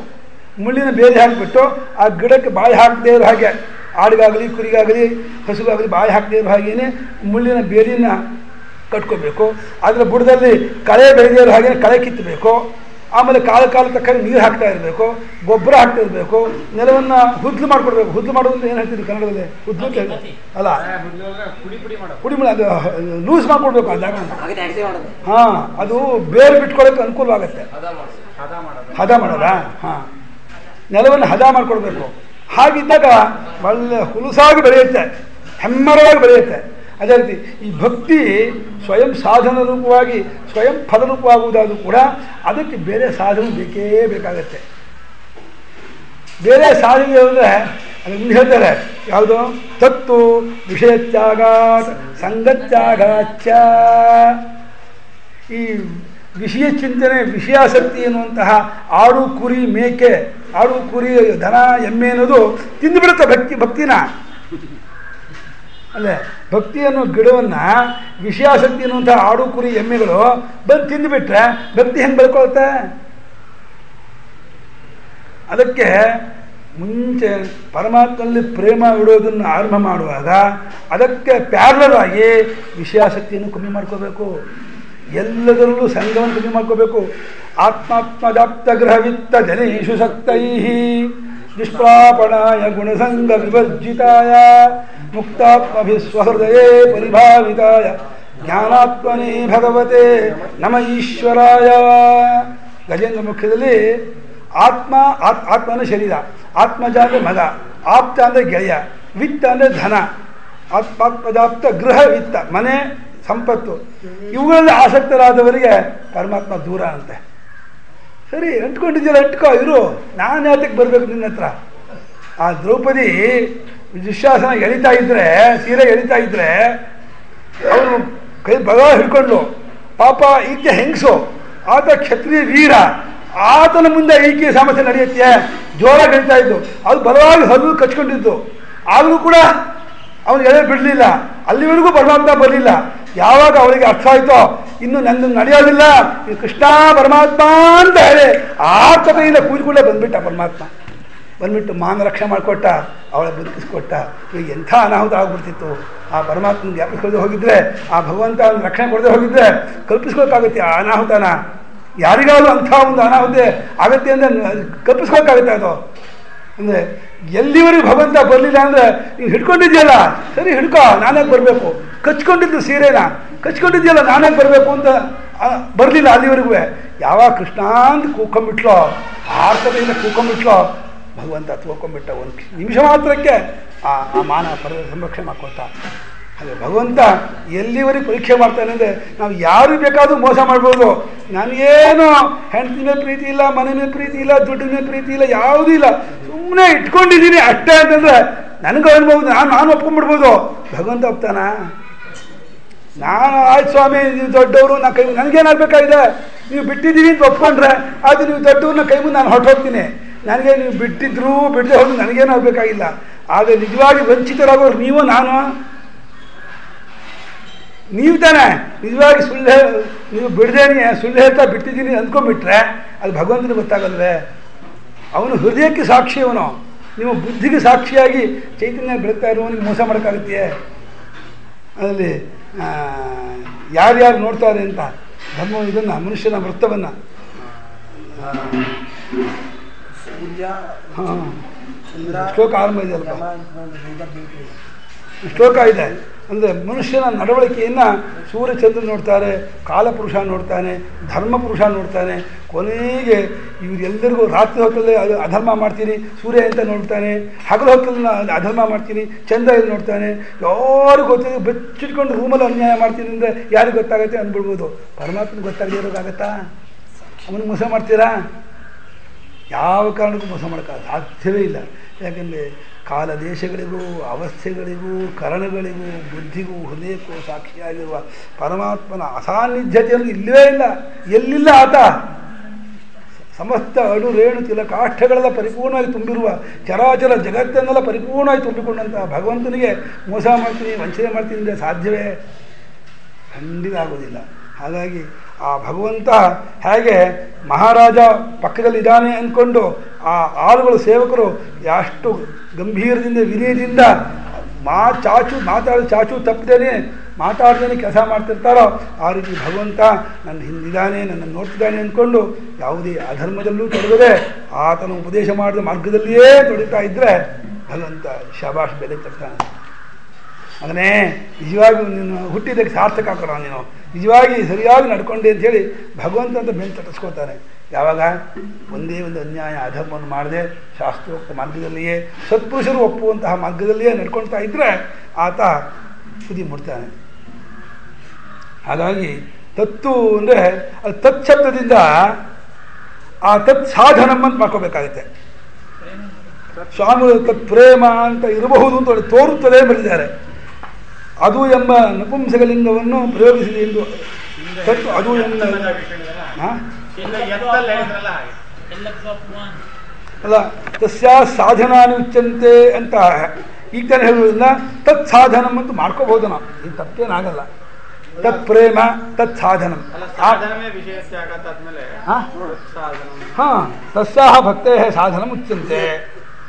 ಹಿಂದೆ ತಸ್ಯಾಹ ಸಾಧನಾನಿ ಗಾಯಂತಿ ಆಚಾರ್ಯಾಹ, ತಸ್ಯಾಹ ಕಸ್ಯಾಹ ಭಕ್ತ್ಯಾಹ ಸಾಧನಾನಿ ಗಾಯಂತಿ ಮೇಲೆ ತಸ್ಯಾಹ ಸಾಧನಂ ಕಿಂ ತತ್ ತತ್ ಸಾಧನಂ ಸಂಗತ್ಯಾಗಃ, ತತ್ ಸಾಧನಂ ವಿಷಯತ್ಯಾಗಃ. ಸತ್ಯಂ ಭೋ ತತ್ ಶಬ್ದೇನ ಪ್ರೇಮೈವ ಗ್ರಾಹ್ಯಂ ಸಾಧನಂ ನ ಗ್ರಾಹ್ಯಮಿತಿ ಕಥಮಿಚ್ಯತೆ ಇತಿ ಮದೀಯ ಪ್ರಶ್ನ. ಪಂಚಮ್ಯಂತ ವಿಷಯತ್ಯಾಗ ತ್ಯಾಗ ಲಭ್ಯತೆ, ಸಾಧನಂ ಸಂಗತ್ಯಾಗ. ಹಾ ತದಪಿ ಸಾಧನಂ ಖಲು ಸಂಗತ್ಯಾಗ ಸಾಧನ ತತ್ ಸಾಧನಂ ಆಗಲ್ಲ ಅಂತ ಹೇಳಕ್ಕಾಗಲ್ಲ. ಯಾಕೆಂದ್ರೆ ತತ್ಶಬ್ದದಿಂದ ನಪುಂಸಕಲಿಂಗ ಪದಕ್ಕೆ ಒಂದು ನಪುಂಸಕಲಿಂಗ ಒಂದು ಇದನ್ನು ತೋರಿಸ್ಬೇಕು. ತತ್ ಪ್ರೇಮ ಅಂತ ಹೇಳಿದೆ. ಪ್ರೇಮವೂ ನಪುಂಸಕಲಿಂಗ ಶಬ್ದವೇ. ಪ್ರೇಮ ಪ್ರೇಮಣಿ ಪ್ರೇಮಾಣಿ ಆಗುತ್ತೆ. ಹಾಗಾದ್ರೆ ಇದೆ, ನಮಗೇನು ಆಗ್ರಹ ಇಲ್ಲ. ಒಟ್ಟು ಮೇಲೆ ಅದು ಅಂದರೆ ಆ ಭಕ್ತಿಯು ಯಾವ ರೀತಿ ಉಂಟಾಗುತ್ತೆಪ್ಪ, ಆ ಪ್ರೇಮ ಹೇಗೆ ಉಂಟಾಗುತ್ತೆ ಅಂತಂದರೆ ವಿಷಯತ್ಯಾಗದಿಂದ ಪ್ರೇಮ ಉಂಟಾಗುತ್ತೆ. ಸಂಗತಿ ನೋಡಿ, ವಿಷಯತ್ಯಾಗ ಸಂಗತ್ಯಾಗ ಇದು ಎರಡೋ ಇದು ಒಂದೇನೋ. ಸಂಗಾತ್ ಸಂಜಾಯತೆ ಕಾಮಃ ಧ್ಯಾಯತೋ ವಿಷಯಾನ್ ಪುಂಸಃ ಸಂಗಸ್ತೇಷೂಪಜಾಯತೆ. ಸಂಗಾತ್ ಸಂಜಾಯತೆ ಕಾಮಃ ಕಾಮಾತ್ ಕ್ರೋಧೋಭಿಜಾಯತೆ. ಕ್ರೋಧಾತ್ ಭವತಿ ಸಮೋಹಃ ಸಮೋಹಾತ್ ಸ್ಮೃತಿಭ್ರಮಃ ಸ್ಮೃತಿಭ್ರಂಗಾತ್ ಬುದ್ಧಿನಾಶೋ.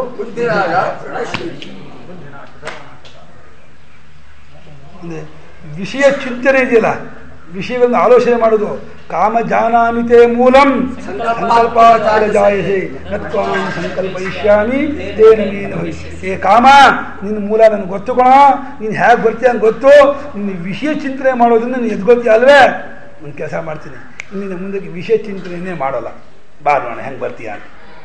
ವಿಷಯ ಚಿಂತನೆ ಮಾಡಿರ್ತಾನೆ, ಅವುಗಳ ಗುಣಗಾನ ಮಾಡಿ ಅವುಗಳಿಗೆ ಬೆಲೆ ಕಟ್ಕೊಂಡು ರಾಗದ್ವೇಷ ಮಾಡೋದರಿಂದ ಕಾಮ ಉದ್ದೀಪಿತವಾಗುತ್ತೆ, ಉಜ್ವಲವಾಗುತ್ತೆ. ಯಾವಾಗ ವಿಷಯ ಚಿಂತನೆಯನ್ನೇ ಭೋಗ ಚಿಂತನೆಯನ್ನೇ ಮಾಡೋಲ್ವಾ, ಆವಾಗ ಕಾಮ ಬರೋದೇ ಇಲ್ಲ. ಹಾಗಾಗಿ ಅದನ್ನು ವಿಷಯತ್ಯಾಗ ಅಂತಂದರು. ವಿಷಯಗಳನ್ನು ಬಿಡೋದು. ವಿಷಯಗಳನ್ನು ಬಿಡೋದ್ರಿಂದ ಎರಡು ತರಹ. ಶಾರೀರಿಕವಾಗಿ ವಿಷಯ ಬಿಟ್ಟು ದೂರ ಇರ್ಬೋದು, ಅಥವಾ ಐಂದ್ರಿಕವಾಗಿ ಗೋಚರವಾಗದೇನೆ ಒಂದು ಜಾಗದಲ್ಲಿ ಬಿಡ್ಬೋದು. ಎಲ್ಲೋ ಸಿನಿಮಾ ಇದೆ, ಸಿನಿಮಾ ಟಾಕೀಸ್ ಇದೆ, ನಾವಿಲ್ಲಿದ್ದೀವಿ, ಆದರೆ ನಮ್ಮ ಮನಸ್ಸು ಅದನ್ನು ಬಿಡೋದಿದೆಯಲ್ಲ, ಅದು ಬಹಳ ಕಷ್ಟ. ಅದು ಸಂಗತ್ಯಾಗ. ದೇಹದಿಂದ ಇಂದ್ರಿಯದಿಂದ ವಿಷಯತ್ಯಾಗ ಮಾಡ್ಕೋಬೇಕು, ಮನಸ್ಸಿನಿಂದ ಸಂಗತ್ಯಾಗ ಮಾಡ್ಕೋಬೇಕು. ರಸವರ್ಜಂ ರಸೋಪ್ಯಸ್ಯ ಪರಂದೃಷ್ಟ ನಿವರ್ತತೆ. ವಿಷಯ ವಿನಿವರ್ತಂತೆ ನಿರಾಹಾರಸ್ಯ ದೇಹಿನಃ ಪರಂತು ತತ್ ರಸವರ್ಜಂ. ನಿರಾಹಾರನಾದವನಿಗೆ ಅಂದರೆ ಆರೋಗ್ಯವಿಲ್ಲದವನಿಗೆ ಅಂತ ಅರ್ಥ. ಯಾರಿಗೆ ಆರೋಗ್ಯ ಇಲ್ವೋ ಅವನಿಗೆ ಒಳ್ಳೆ ಊಟ ಕೊಟ್ಟರೆ ನಾಲ್ಗೆಲ್ಲ ಕಹಿಪ್ಪ, ನಂಗೆ ಊಟ ಬೇಡ ಅಂತ ಊಟವನ್ನು ಬಿಟ್ಟುಬಿಡ್ತಾನೆ. ಏನಾದರೂ ತುಂಬ ಆ ಜ್ವರದಿಂದ ಒದ್ದಾಡ್ತಾ ಇದ್ದವನಿಗೆ ಒಳ್ಳೆ ಬಾಲ್ಮುರಳಿ ಸಂಗೀತ ಹಾಕ್ತೀನಿ ಅಂದರೆ, ಇಲ್ಲ ಒಂದು ಯಾವುದೋ ಇದು ಹಾಕ್ತೀನಿ ಅಂದರೆ, ನನಗೇನು ಬೇಡ ಮರ, ತಲೆನೋ ಅಂತ ಇದೆ, ಸುಸ್ತಾಗ್ತಾ ಇದೆ, ನಾನು ಹೋಗಿ ಮಲ್ಕೋತೀನಿ ಅಂತಾನೆ. ಅಂದರೆ ಅವನಿಗೆ ವೈರಾಗ್ಯ ಇದೆ ಅಂತ ಅರ್ಥವೇನೇನು?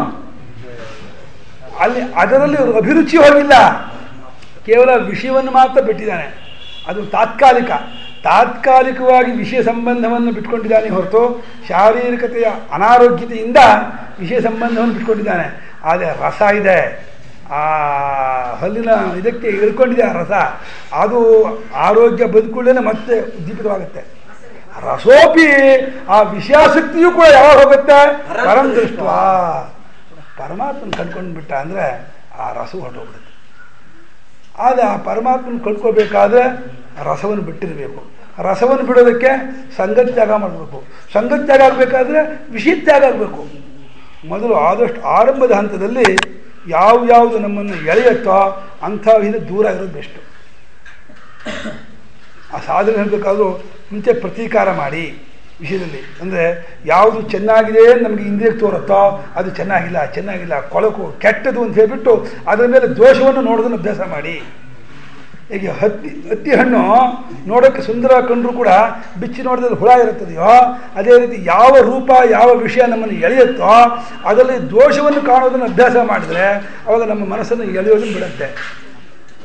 ಅದು ಹೇಳ್ತಾರಲ್ಲ, ಜನ್ಮ ಮೃತ್ಯು ಜರಾವ್ಯಾಧಿ ದುಃಖ ದೋಷಾನುದರ್ಶನಂ. ಅಧ್ಯಾತ್ಮ ಸಾಧನದಲ್ಲಿ ದುಃಖ ದೋಷ ದರ್ಶನ ಅಂದರೆ ಜರಾ ದುಃಖಂ, ಜನ್ಮ ದುಃಖಂ, ಮರಣ ದುಃಖಂ ಅಂಥೇಳಿ ಪ್ರತಿಯೊಂದರಲ್ಲೂ ದುಃಖ ಅನ್ನುವಂತಹ ದೋಷವನ್ನು ಕಾಣೋದನ್ನು ಅಭ್ಯಾಸ ಮಾಡಿದರೆ ಆವಾಗ ವಿಷಯದಿಂದ ಮನಸ್ಸು ಹಿಮ್ಮೆಟ್ಟುತ್ತೆ. ಎಲ್ಲಿ ಕಡೆಗೆ ದುಃಖ ಆಗುತ್ತೋ ಅಲ್ಲಿ ಹೋಗಲ್ಲ ಮನಸ್ಸು. ಇದನ್ನು ಮನಸ್ಸಿನ ಒಂದು ಸ್ವಭಾವ. ಇದನ್ನು ಅಧ್ಯಾತ್ಮ ಶಾಸ್ತ್ರಜ್ಞರು ತಿಳ್ಕೊಂಡಿದ್ದಾರೆ. ನಮ್ಮ ಮನಸ್ಸಿನ ಚಲನವಲನ ತಿಳ್ಕೊಂಡ್ಬಿಟ್ಟು ನಿಮಗೆ ಎಲ್ಲಿ ಕಷ್ಟ ಆಗುತ್ತೋ, ಎಲ್ಲಿ ದುಃಖ ಆಗುತ್ತೋ, ಎಲ್ಲಿ ಅವಮಾನ ಆಗುತ್ತೋ ನೀವು ಅಲ್ಲಿಗೆ ಹೋಗಲ್ಲ, ದಬ್ಬಿದ್ರೆ ಹೋಗಲ್ಲ. ನೀವು ಯಾವುದೋ ಒಂದು ಮನೆ ನಿಮ್ಗೆ ಅವಮಾನ ಮಾಡಿದ್ರು ಇಟ್ಕೊಳ್ಳಿ, ಯಾವುದೋ ಮನೆ ತುಂಬ ಅಂದ್ರು ಇಟ್ಕೊಳ್ಳಿ, ಮತ್ತೆ ಆ ಮನೆ ಹೋಗ್ತೀರಾ ನೀವು? ಉಪವಾಸ ಸತ್ತು ಬರೋಲ್ಲ, ಅಲ್ಲಿ ಹೋಗಲ್ಲ ಅಂತೀರಾ. ಅಂದರೆ ಏನಾಯಿತು? ಮನಸ್ಸಿಗೆ ಒಂದು ಸ್ವಭಾವ ಇದೆ. ಎಲ್ಲಿ ತಾನು ದುಃಖವನ್ನು ಚೆನ್ನಾಗಿ ಮನಗಾಣುತ್ತೋ ಮನಗಂಡಿರುತ್ತೋ ಅಲ್ಲಿ ಹೋಗಲ್ಲ.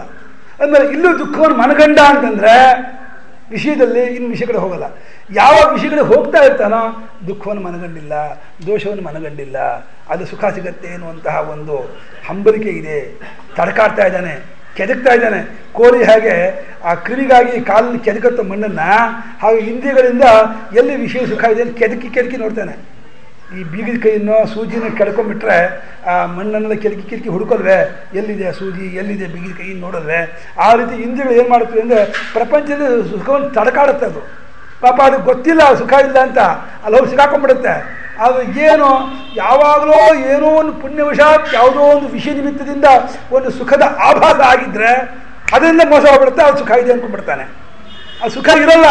ಇದು ಪುಣ್ಯವಶಾತ್ ಒಳಗಿರುವ ಆನಂದದ ಪ್ರತಿಫಲನ ತನ್ನ ಅಂತಃಕರಣೆ ತೋರ್ಕೊಂಡಿರುತ್ತೆ, ಅದು ಅವನಿಗೆ ಗೊತ್ತಿಲ್ಲ. ಅಲ್ಲಿಂದ ಸುಖ ಸಿಕ್ತು ಅಂದ್ಕೊಂಡ್ಬಿಟ್ಟು ಮತ್ತೆ ಓಡೋಗ್ತಾನೆ, ಮತ್ತೆ ಸಿಕ್ಕಾಕೊಂಡ್ಬಿಡ್ತಾನೆ. ಅದಕ್ಕೇನು ಮಾಡಬೇಕು? ಆರಂಭದ ಹಂತದಲ್ಲಿ ಫಸ್ಟು ಅದಕ್ಕೆ ಸನ್ಯಾಸಿಗಳಿಗೆ ವಿವಿಕ್ತ ದೇಶ ಸೇವಿತ್ವಂ ಅಂದರು. ಏಕಾಂತದಲ್ಲಿರಿ, ಒಂಟಿಯಾಗಿರಿ, ಒಬ್ಬಂಟಿಗಾಗಿರಿ. ಅಂದರೆ ನೀವು ಒಂಟಿಯಾಗಿ ಏಕಾಂತದಲ್ಲಿ ಇದ್ದುಬಿಟ್ರೆ ಆಟೋಮೆಟಿಕ್ಕಾಗಿ ಎಲ್ಲ ವಿಷಯಗಳು ದೂರ ಆಗ್ಬಿಡ್ತೀರ. ನೀವು ಯಾವ ವಿಷಯವೂ ನಿಮ್ಗೆ ಇಟ್ಕೊಳ್ಳೋದೇ ಇಲ್ಲ. ನೀವು ನಗರದಲ್ಲೇ ಇಟ್ಕೊಳ್ಳಿ, ಅಲ್ಲಿ ಬಿಟ್ಟರೆ ಮೈಕ್ಗಳಿಂದ ಸಿನಿಮಾ ಹಾಡುಗಳು ಕೇಳ್ತಾ ಇರ್ತವೆ. ಬೀದಿಲಿ ಹೋದರೆ ಆ ವಾಲ್ ಪೋಸ್ಟ್ಗಳೆಲ್ಲ ಕಾಣುತ್ತೆ. ಆ ಮನಸ್ಸಿಗೆ ಎಲ್ಲ ವಿಕಾರವಾಗುತ್ತೆ, ಮನಸ್ಸಲ್ಲಿ ಕೆಡಿಸುತ್ತೆ ಅದು. ಹಾಗಾಗಿ ನಗರಂಚ ನ ಪ್ರವೇಶ ಧರ್ಮಸೂತ್ರ, ನಗರಕ್ಕೆ ಪ್ರವೇಶ ಮಾಡಬೇಡಿ ಅಂತ ಹೇಳ್ತಾರೆ. ಮುಮುಕ್ಷುರಾದವರು, ಸಾಧಕರಾದವರು ನಗರಕ್ಕೆ ಹೋಗಬಾರ್ದು ಅಂತ. ಯಾಕಂದರೆ ನಗರದಲ್ಲಿ ಮನುಷ್ಯ ಕೆಟ್ಟ ಹೋಗ್ತಾನೆ. ನಗರದ ವಾತಾವರಣ ಹಾಗೇ ಇರುತ್ತೆ. ತುಂಬ ಪ್ರಾಕೃತರು ಜಾಸ್ತಿ, ಅಲ್ಲಿ ವಿಷಯಾಸಕ್ತರು ಜಾಸ್ತಿ, ಭೋಗಾಸಕ್ತರು ಜಾಸ್ತಿ. ಎಲ್ಲಿ ಭೋಗಾಸಕ್ತರು, ವಿಷಯಾಸಕ್ತರು, ಪ್ರಾಕೃತರಿದ್ದಾರೋ ಆ ಜಾಗಕ್ಕೆ ಹೋದರೆ ನಾವು ಹಾಗೆ ಆಗ್ಬಿಡ್ತೀವಿ. ಆದಷ್ಟು ನಾವು ಏಕಾಂತವಾಗಿ ವಿವಿಕ್ತವಾಗಿ ಅರಣ್ಯ ನದಿ ಪುಳಿನ ಗಿರಿ ಗುಹಾದಿಶು ವಸೇತ ಅಂತ ಹೇಳ್ತಾರೆ ಭಾಷೆಕಾರರು. 6ನೇ ಅಧ್ಯಾಯ ಬರೆಯುವಾಗ ಧ್ಯಾನಗಳು ಬರೀಬೇಕಾದ್ರೆ ಅರಣ್ಯ ನದಿ ಪುಲಿನ ಗಿರಿ ಗುಹಾದಿಶು ವಸೇತ, ಅಲ್ಲಿ ವಾಸ ಮಾಡಿಕೊಂಡು ಅಲ್ಲಿದ್ದುಕೊಂಡು ಸಾಧನೆ ಮಾಡಬೇಕು ಅಂತ. ಯಾಕೆಂದರೆ ಆ ಪ್ರದೇಶ ಸ್ವಭಾವದಿಂದಲೇ ಶಾಂತವಾಗಿರುತ್ತೆ, ವಿವಿಕ್ತವಾಗಿರುತ್ತೆ, ಎಲ್ಲರೂ ಬೇರ್ಪಟ್ಟದ್ದಾಗಿರುತ್ತೆ, ಚಿತ್ತ ಪ್ರಸಾದವನ್ನು ಉಂಟು ಮಾಡುತ್ತೆ. ಹಾಗೆ ಸಂಗತ್ಯಾಗ ಅನ್ನೋದು ಬಹಳ ಮುಖ್ಯವಾದ ಹಂತ. ಅದು ಒಂದು ಬೇಸ್ಮೆಂಟ್ ಇದ್ದ ಹಾಗೆ. ಹೇಗೆ ಮನೆಗೆ ತಳಪಾಯ ಬಲವಾಗಿದ್ದರೆ ಅದ್ರ ಮೇಲೆ ಎಷ್ಟು ದೊಡ್ಡ ಕಟ್ಟಡವನ್ನು ಕಟ್ಟಬಹುದು. ತಳಪಾಯವೇ ಅಭದ್ರವಾಗಿಬಿಟ್ರೆ ಈ ಕಟ್ಟುಗಳ ಬಿದ್ದೋಗ್ಬಿಡುತ್ತೆ. ಹಾಗೆ ನೀವು ಸಂಗತ್ಯಾಗ ವಿಷಯತ್ಯಾಗವನ್ನೇ ಮಾಡಿದ್ರೆ ಎಷ್ಟು ವೇದಾಂತ ಓದಿರ್ತಾನೆ, ಎಷ್ಟು ಇದನ್ನು ಮಾಡಿರ್ತಾನೆ ಪ್ರಯೋಜನ. ಮತ್ತು ಇದಾ ಪ್ರಕಾರವಾಗಿ ನನಗೆ ಪ್ರಾಪಂಚಿಕ ಕಡೆಗೆ ಹೋಗ್ತಿರ್ತಾನೆ. ಈ ಪಂಡಿತ ಮೂರ್ಖ ಅಂತ ಹೆಸರು ಅವನಿಗೆ. ಓದದೇ ಇರುವ ಮೂರ್ಖ, ಸಾಮಾನ್ಯ ಮೂರ್ಖ, ಇನ್ನೊಬ್ಬ ಪಂಡಿತ ಮೂರ್ಖ. ಇಬ್ಬರು ಮೂರ್ಖರೇ. ಪರಮಾತ್ಮ ತಿಳಿಯೋರು, ಪರಮಾತ್ಮ ಮೂರ್ಖರಾಗಿರೋ ಇಬ್ಬರು ಸಮಾನ. ಅದು ಎಲ್ಲ ತಿಳ್ಕೊಂಡು ಮೂರ್ಖ ಆಗಿದ್ದಾನೆ. ಅಪ್ಪ ಅವನು ಏನು ತಿಳಿದೇ ಮೂರ್ಖ ಆಗಿದ್ದಾನೆ. ಅದರಲ್ಲಿ ಇಗ್ನೋರೆನ್ಸ್ ಇದೆಯಲ್ಲ, ಅಜ್ಞಾನತ್ವದಿಂದ ಉಂಟಾದ ಮೂರ್ಖ ಇದೆಯಲ್ಲ, ಅವನಿಗೊಂದು ಇದುಂಟು, ಕ್ಷಮೆ ಉಂಟು. ಪಂಡಿತನಾಗಿ ಮೂರ್ಖನಾಗ್ತಾನಲ್ಲ, ಅವನಿಗೆ ಕ್ಷಮೆನೂ ಇಲ್ಲ. ಅವನಿಗೆ ತಿಳಿದು ತಪ್ಪು ಮಾಡ್ತಾನಲ್ಲ, ತಿಳಿದು ತಪ್ಪು ಮಾಡಿದ ಶಾಸ್ತ್ರಕಾರರು ಹಾಗೆ ದುಪ್ಪಟ್ಟು ಅವನಿಗೆ ಪ್ರಾಶ್ಚಿತ್ಯ ಹೇಳ್ತಾರೆ. ಜ್ಞಾನತಃ ಕೃತಾನಾಂ ಅಜ್ಞಾನತಃ ಕೃತಾನಾಂ ಸಕತ್ಕೃತಾನಾಂ ಅಸಕತ್ಕೃತಾನಾಂ ಸಂಕಲೀಕರಣಾನಾಂ ಮಲೀಕರಣಾನಾಂ ಅಪಾತ್ರೀಕರಣಾನಾಂ ಜಾತಿಭ್ರಂಶಕರಾಣಾಂ ವಿಕೀರ್ಣಕಾನಾಂ ಪ್ರಕೀರ್ಣಕಾನಾಂ ಏವಂ ಬಹೂನಾಂ ಬಹುವಿಧಾನಾಂ ಸರ್ವೇಷಾಂ ಪಾಪಾನಾಂ ಸದ್ಯಾಪನೋದನಾರ್ಥಂ ಗಂಗಾ ನದ್ಯಾಂ ಸ್ನಾನಮಹಂಕರಿಷ್ಯೇತ ಸಂಕಲ್ಪ ಮಾಡ್ತಾರೆ. ಎಲ್ಲ ಮನಸ್ಸು ಬಾಯಿಲೆ ಯಾಂತ್ರಿಕವಾಗಿ ಬರ್ತಾ ಇರುತ್ತೆ, ಆದರೆ ಒಳಗಡೆ ಡಗ ಹೊಡ್ಕೊಳ್ತಾ ಇರುತ್ತೆ, ಏನೇನು ಪಾಪ ಮಾಡಿದೆ ಅಂತ ಎಲ್ಲ ಸಿನಿಮಾ ಬಂದು ಕಾಣ್ತಾ ಇರುತ್ತೆ. ಆ ಮರಣ ಕಾಲದಲ್ಲಿ ಆ ಮುಮೂರ್ಷುವಿಗೆ ತಾನು ಬಾಲ್ಯದಿಂದಲೂ ಆವತ್ತಿನವರೆಗೆ ಏನೇನು ಮಾಡಿದ ಒಂದು ಪಿಕ್ಚರ್ ಬಂದುಬಿಡುತ್ತಂತೆ. ಇದು ಜಲ್ಲನ್ಬಿಡುತ್ತಂತೆ ಅವರಿಗೆ. ಇದು ಇಷ್ಟೆಲ್ಲ ಅನ್ಯಾಯ ಮೋಸ ಮಾಡಿದ್ನಲ್ಲ, ನಾನು ಮುಂದೆ ಎಲ್ಲ ಹೋಗ್ತೀನೋ, ಏನಾಗ್ತೀನೋ, ಕಗ್ಗತ್ತಲೆ ಅದು. ಕಗ್ಗತ್ತಲೇನೋ ಊಹೆ ಮಾಡೋಕ್ಕಾಗಲ್ಲ, ಅಂಥ ಕಗ್ಗತ್ತಲೆ ಅದು. ಏನು ನೋ ಅಡ್ರೆಸ್ಸು, ಹೋಗ್ತೀನಿ ಗೊತ್ತಿಲ್ಲ, ಒಬ್ಬನೇ ಹೋಗ್ತಾ ಇದ್ದಾನೆ, ಯಾರೂ ಬರಲ್ಲ. ಇವರಲ್ಲೂ ಸ್ಮಶಾನದವರೆಗೆ ಬಾಡಿ ತಗೊಂಡು ಸುಟ್ಟಾಕ್ಬಿಟ್ಟು ಅಯ್ಯೋ ಹೋಗ್ಬಿಟ್ಟ ಅಂತ ಹೇಳ್ತಾರೆ. ಚೆನ್ನಾಗಿ ಪಟ್ಟ ಊಟ ಮಾಡಿಬಿಟ್ಟು ಮರ್ತು ಬಿಡ್ತಾರೆ. ಒಂದು 6 ತಿಂಗಳು ಆಗಿಬಿಟ್ರೆ ಇದ್ದರು ಸ್ವಾಮಿ, ಅವರೊಬ್ಬರು ಇದ್ದರು, ಹೋದರು, ಇವತ್ತು ಅವ್ರ ತಿಥಿ, ಎಲ್ಲ ಊಟ ಮಾಡಕ್ಕೆ ಬನ್ನಿ, ನೀವು ಬನ್ನಿ ಊಟ ಮಾಡೋಕ್ಕೆ ಅಂತೇಳಿ ಊಟಕ್ಕೆ ಕರೆದ್ಬಿಟ್ಟು ಏನು ಮಾಡ್ತೀವಿ, ಚೆನ್ನಾಗಿ ವಡೆ ಮಾಡ್ಕೊಂಡು ಹೊಡೆದ್ವಿ. ಇಷ್ಟೇ ನಮ್ಮ ಜೀವನ, ಏನೂ ಇದಾಗಲಿಲ್ಲ.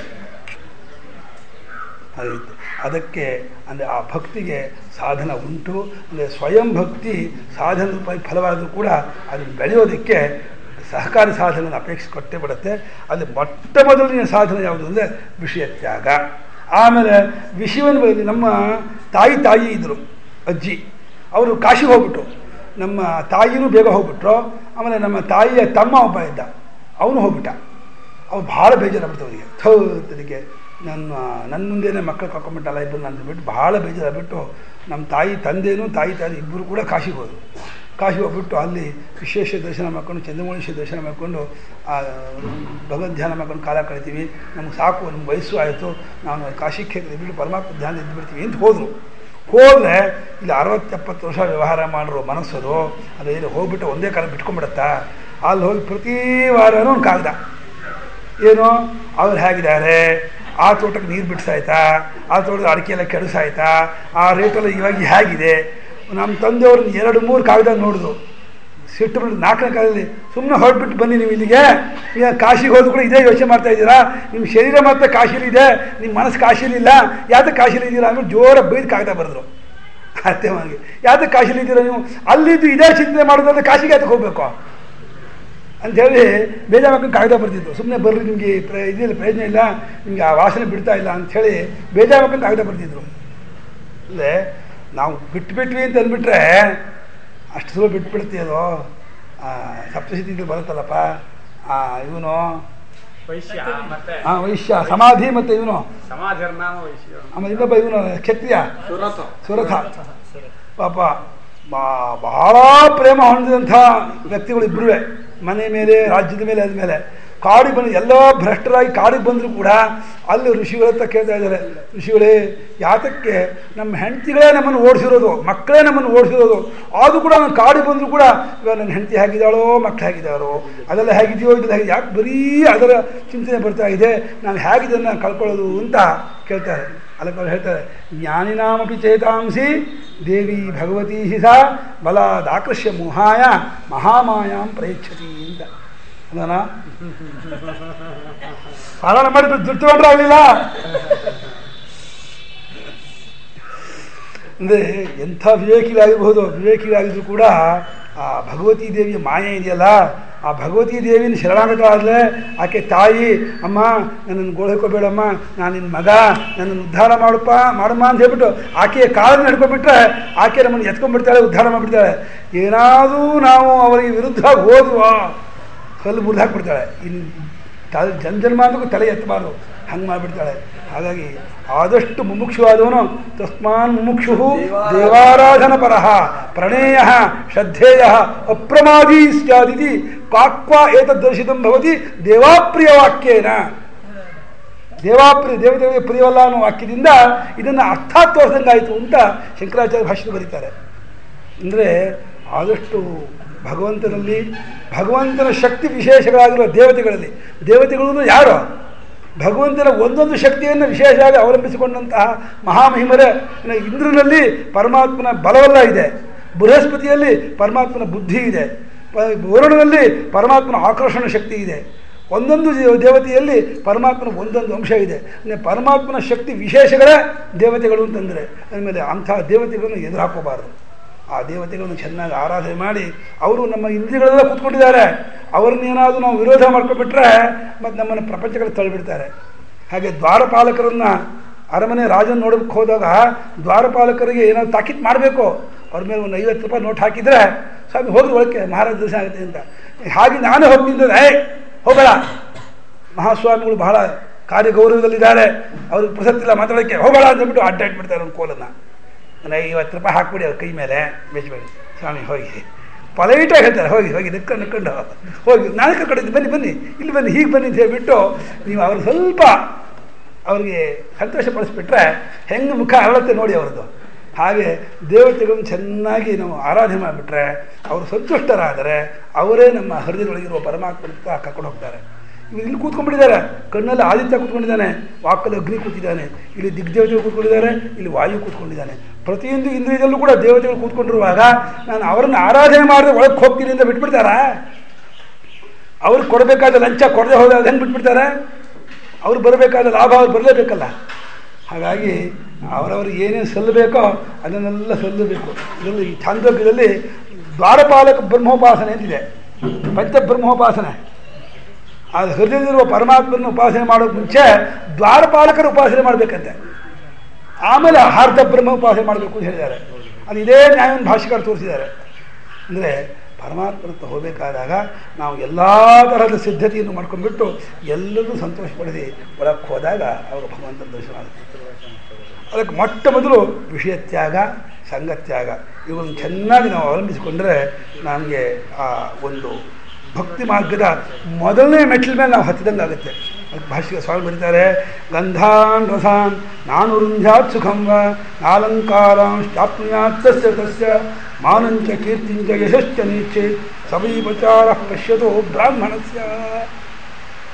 ಗಂಧ ಒಳ್ಳೆ ಸುವಾಸನೆಯನ್ನು ನಾವು ಮುಗಿಸ್ತಾ ಇರಬೇಕು, ಒಳ್ಳೆಯ ರುಚಿಕರವಾದ ಆಹಾರ ಸೇವಿಸಬೇಕು, ಒಳ್ಳೆಯ ಸುಪ್ಪತ್ತಿಗೆ ಮೇಲೆ ಮಲ್ಕೋಬೇಕು, ಒಳ್ಳೆಯ ಅಲಂಕಾರಗಳನ್ನೆಲ್ಲ ಮಾಡ್ಕೋಬೇಕು ಅಂಥೇಳಿ ಈ ದೇಹಕ್ಕೆ ಷೋಡಶೋಪಚಾರ ಮಾಡ್ತಾ ಕೂತ್ಕೊಂಡ್ರೆ ದೇಹಾಭಿಮಾನ ಬೆಳೆಯುತ್ತೆ, ಕೊಬ್ಬದ್ದೇ ಹೊರತು ಯಾವ ಕಾರಣಕ್ಕೂ ದೇಹಾಭಿಮಾನ ತಗ್ಗೋದೇ ಇಲ್ಲ. ಇದನ್ನು ವ್ರತೋಪವಾಸಾದಿಗಳಿಂದ ದೇಹವನ್ನು ದಂಡನೆ ಮಾಡ್ಕೋಬೇಕು. ನಮ್ಮ ಶಾಸ್ತ್ರಕಾರರು ಶಿವರಾತ್ರಿ ತಂದುಕೊಟ್ಟಿರೋದು ಇದಕ್ಕೆ, ಏಕಾದಶಿ ಇಟ್ಟಿರೋದು ಇದಕ್ಕೇನೆಯೇ.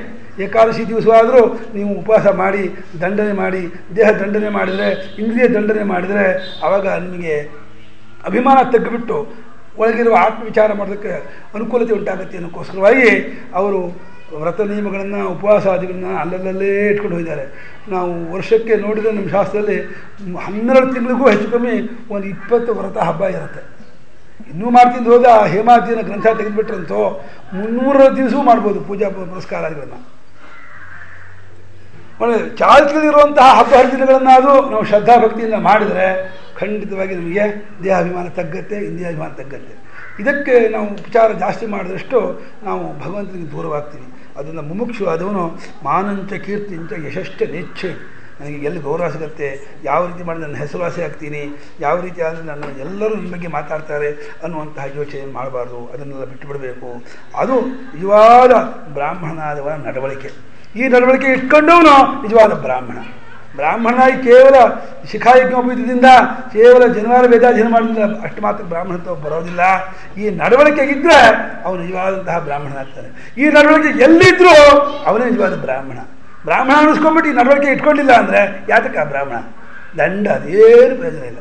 ಆತ ಹುಟ್ಟಿರೋದೇ ತತ್ವಜ್ಞಾನಕ್ಕಾಗಿ, ಬ್ರಹ್ಮಜ್ಞಾನಕ್ಕಾಗಿ ಅಂಥೇಳಿ ಶಾಸ್ತ್ರಕಾರರು ಅಷ್ಟರ ಮಟ್ಟು ಕೊಂಡಾಡ್ತಿರ್ಬೇಕಾದ್ರೆ ನಮ್ಮ ನಡವಳಿಕೆ ಅದಕ್ಕೆ ಹೊಂದ್ಕೊಂಡಿರಬೇಕು, ಅದಕ್ಕೆ ಅನುಗುಣವಾಗಿರಬೇಕು.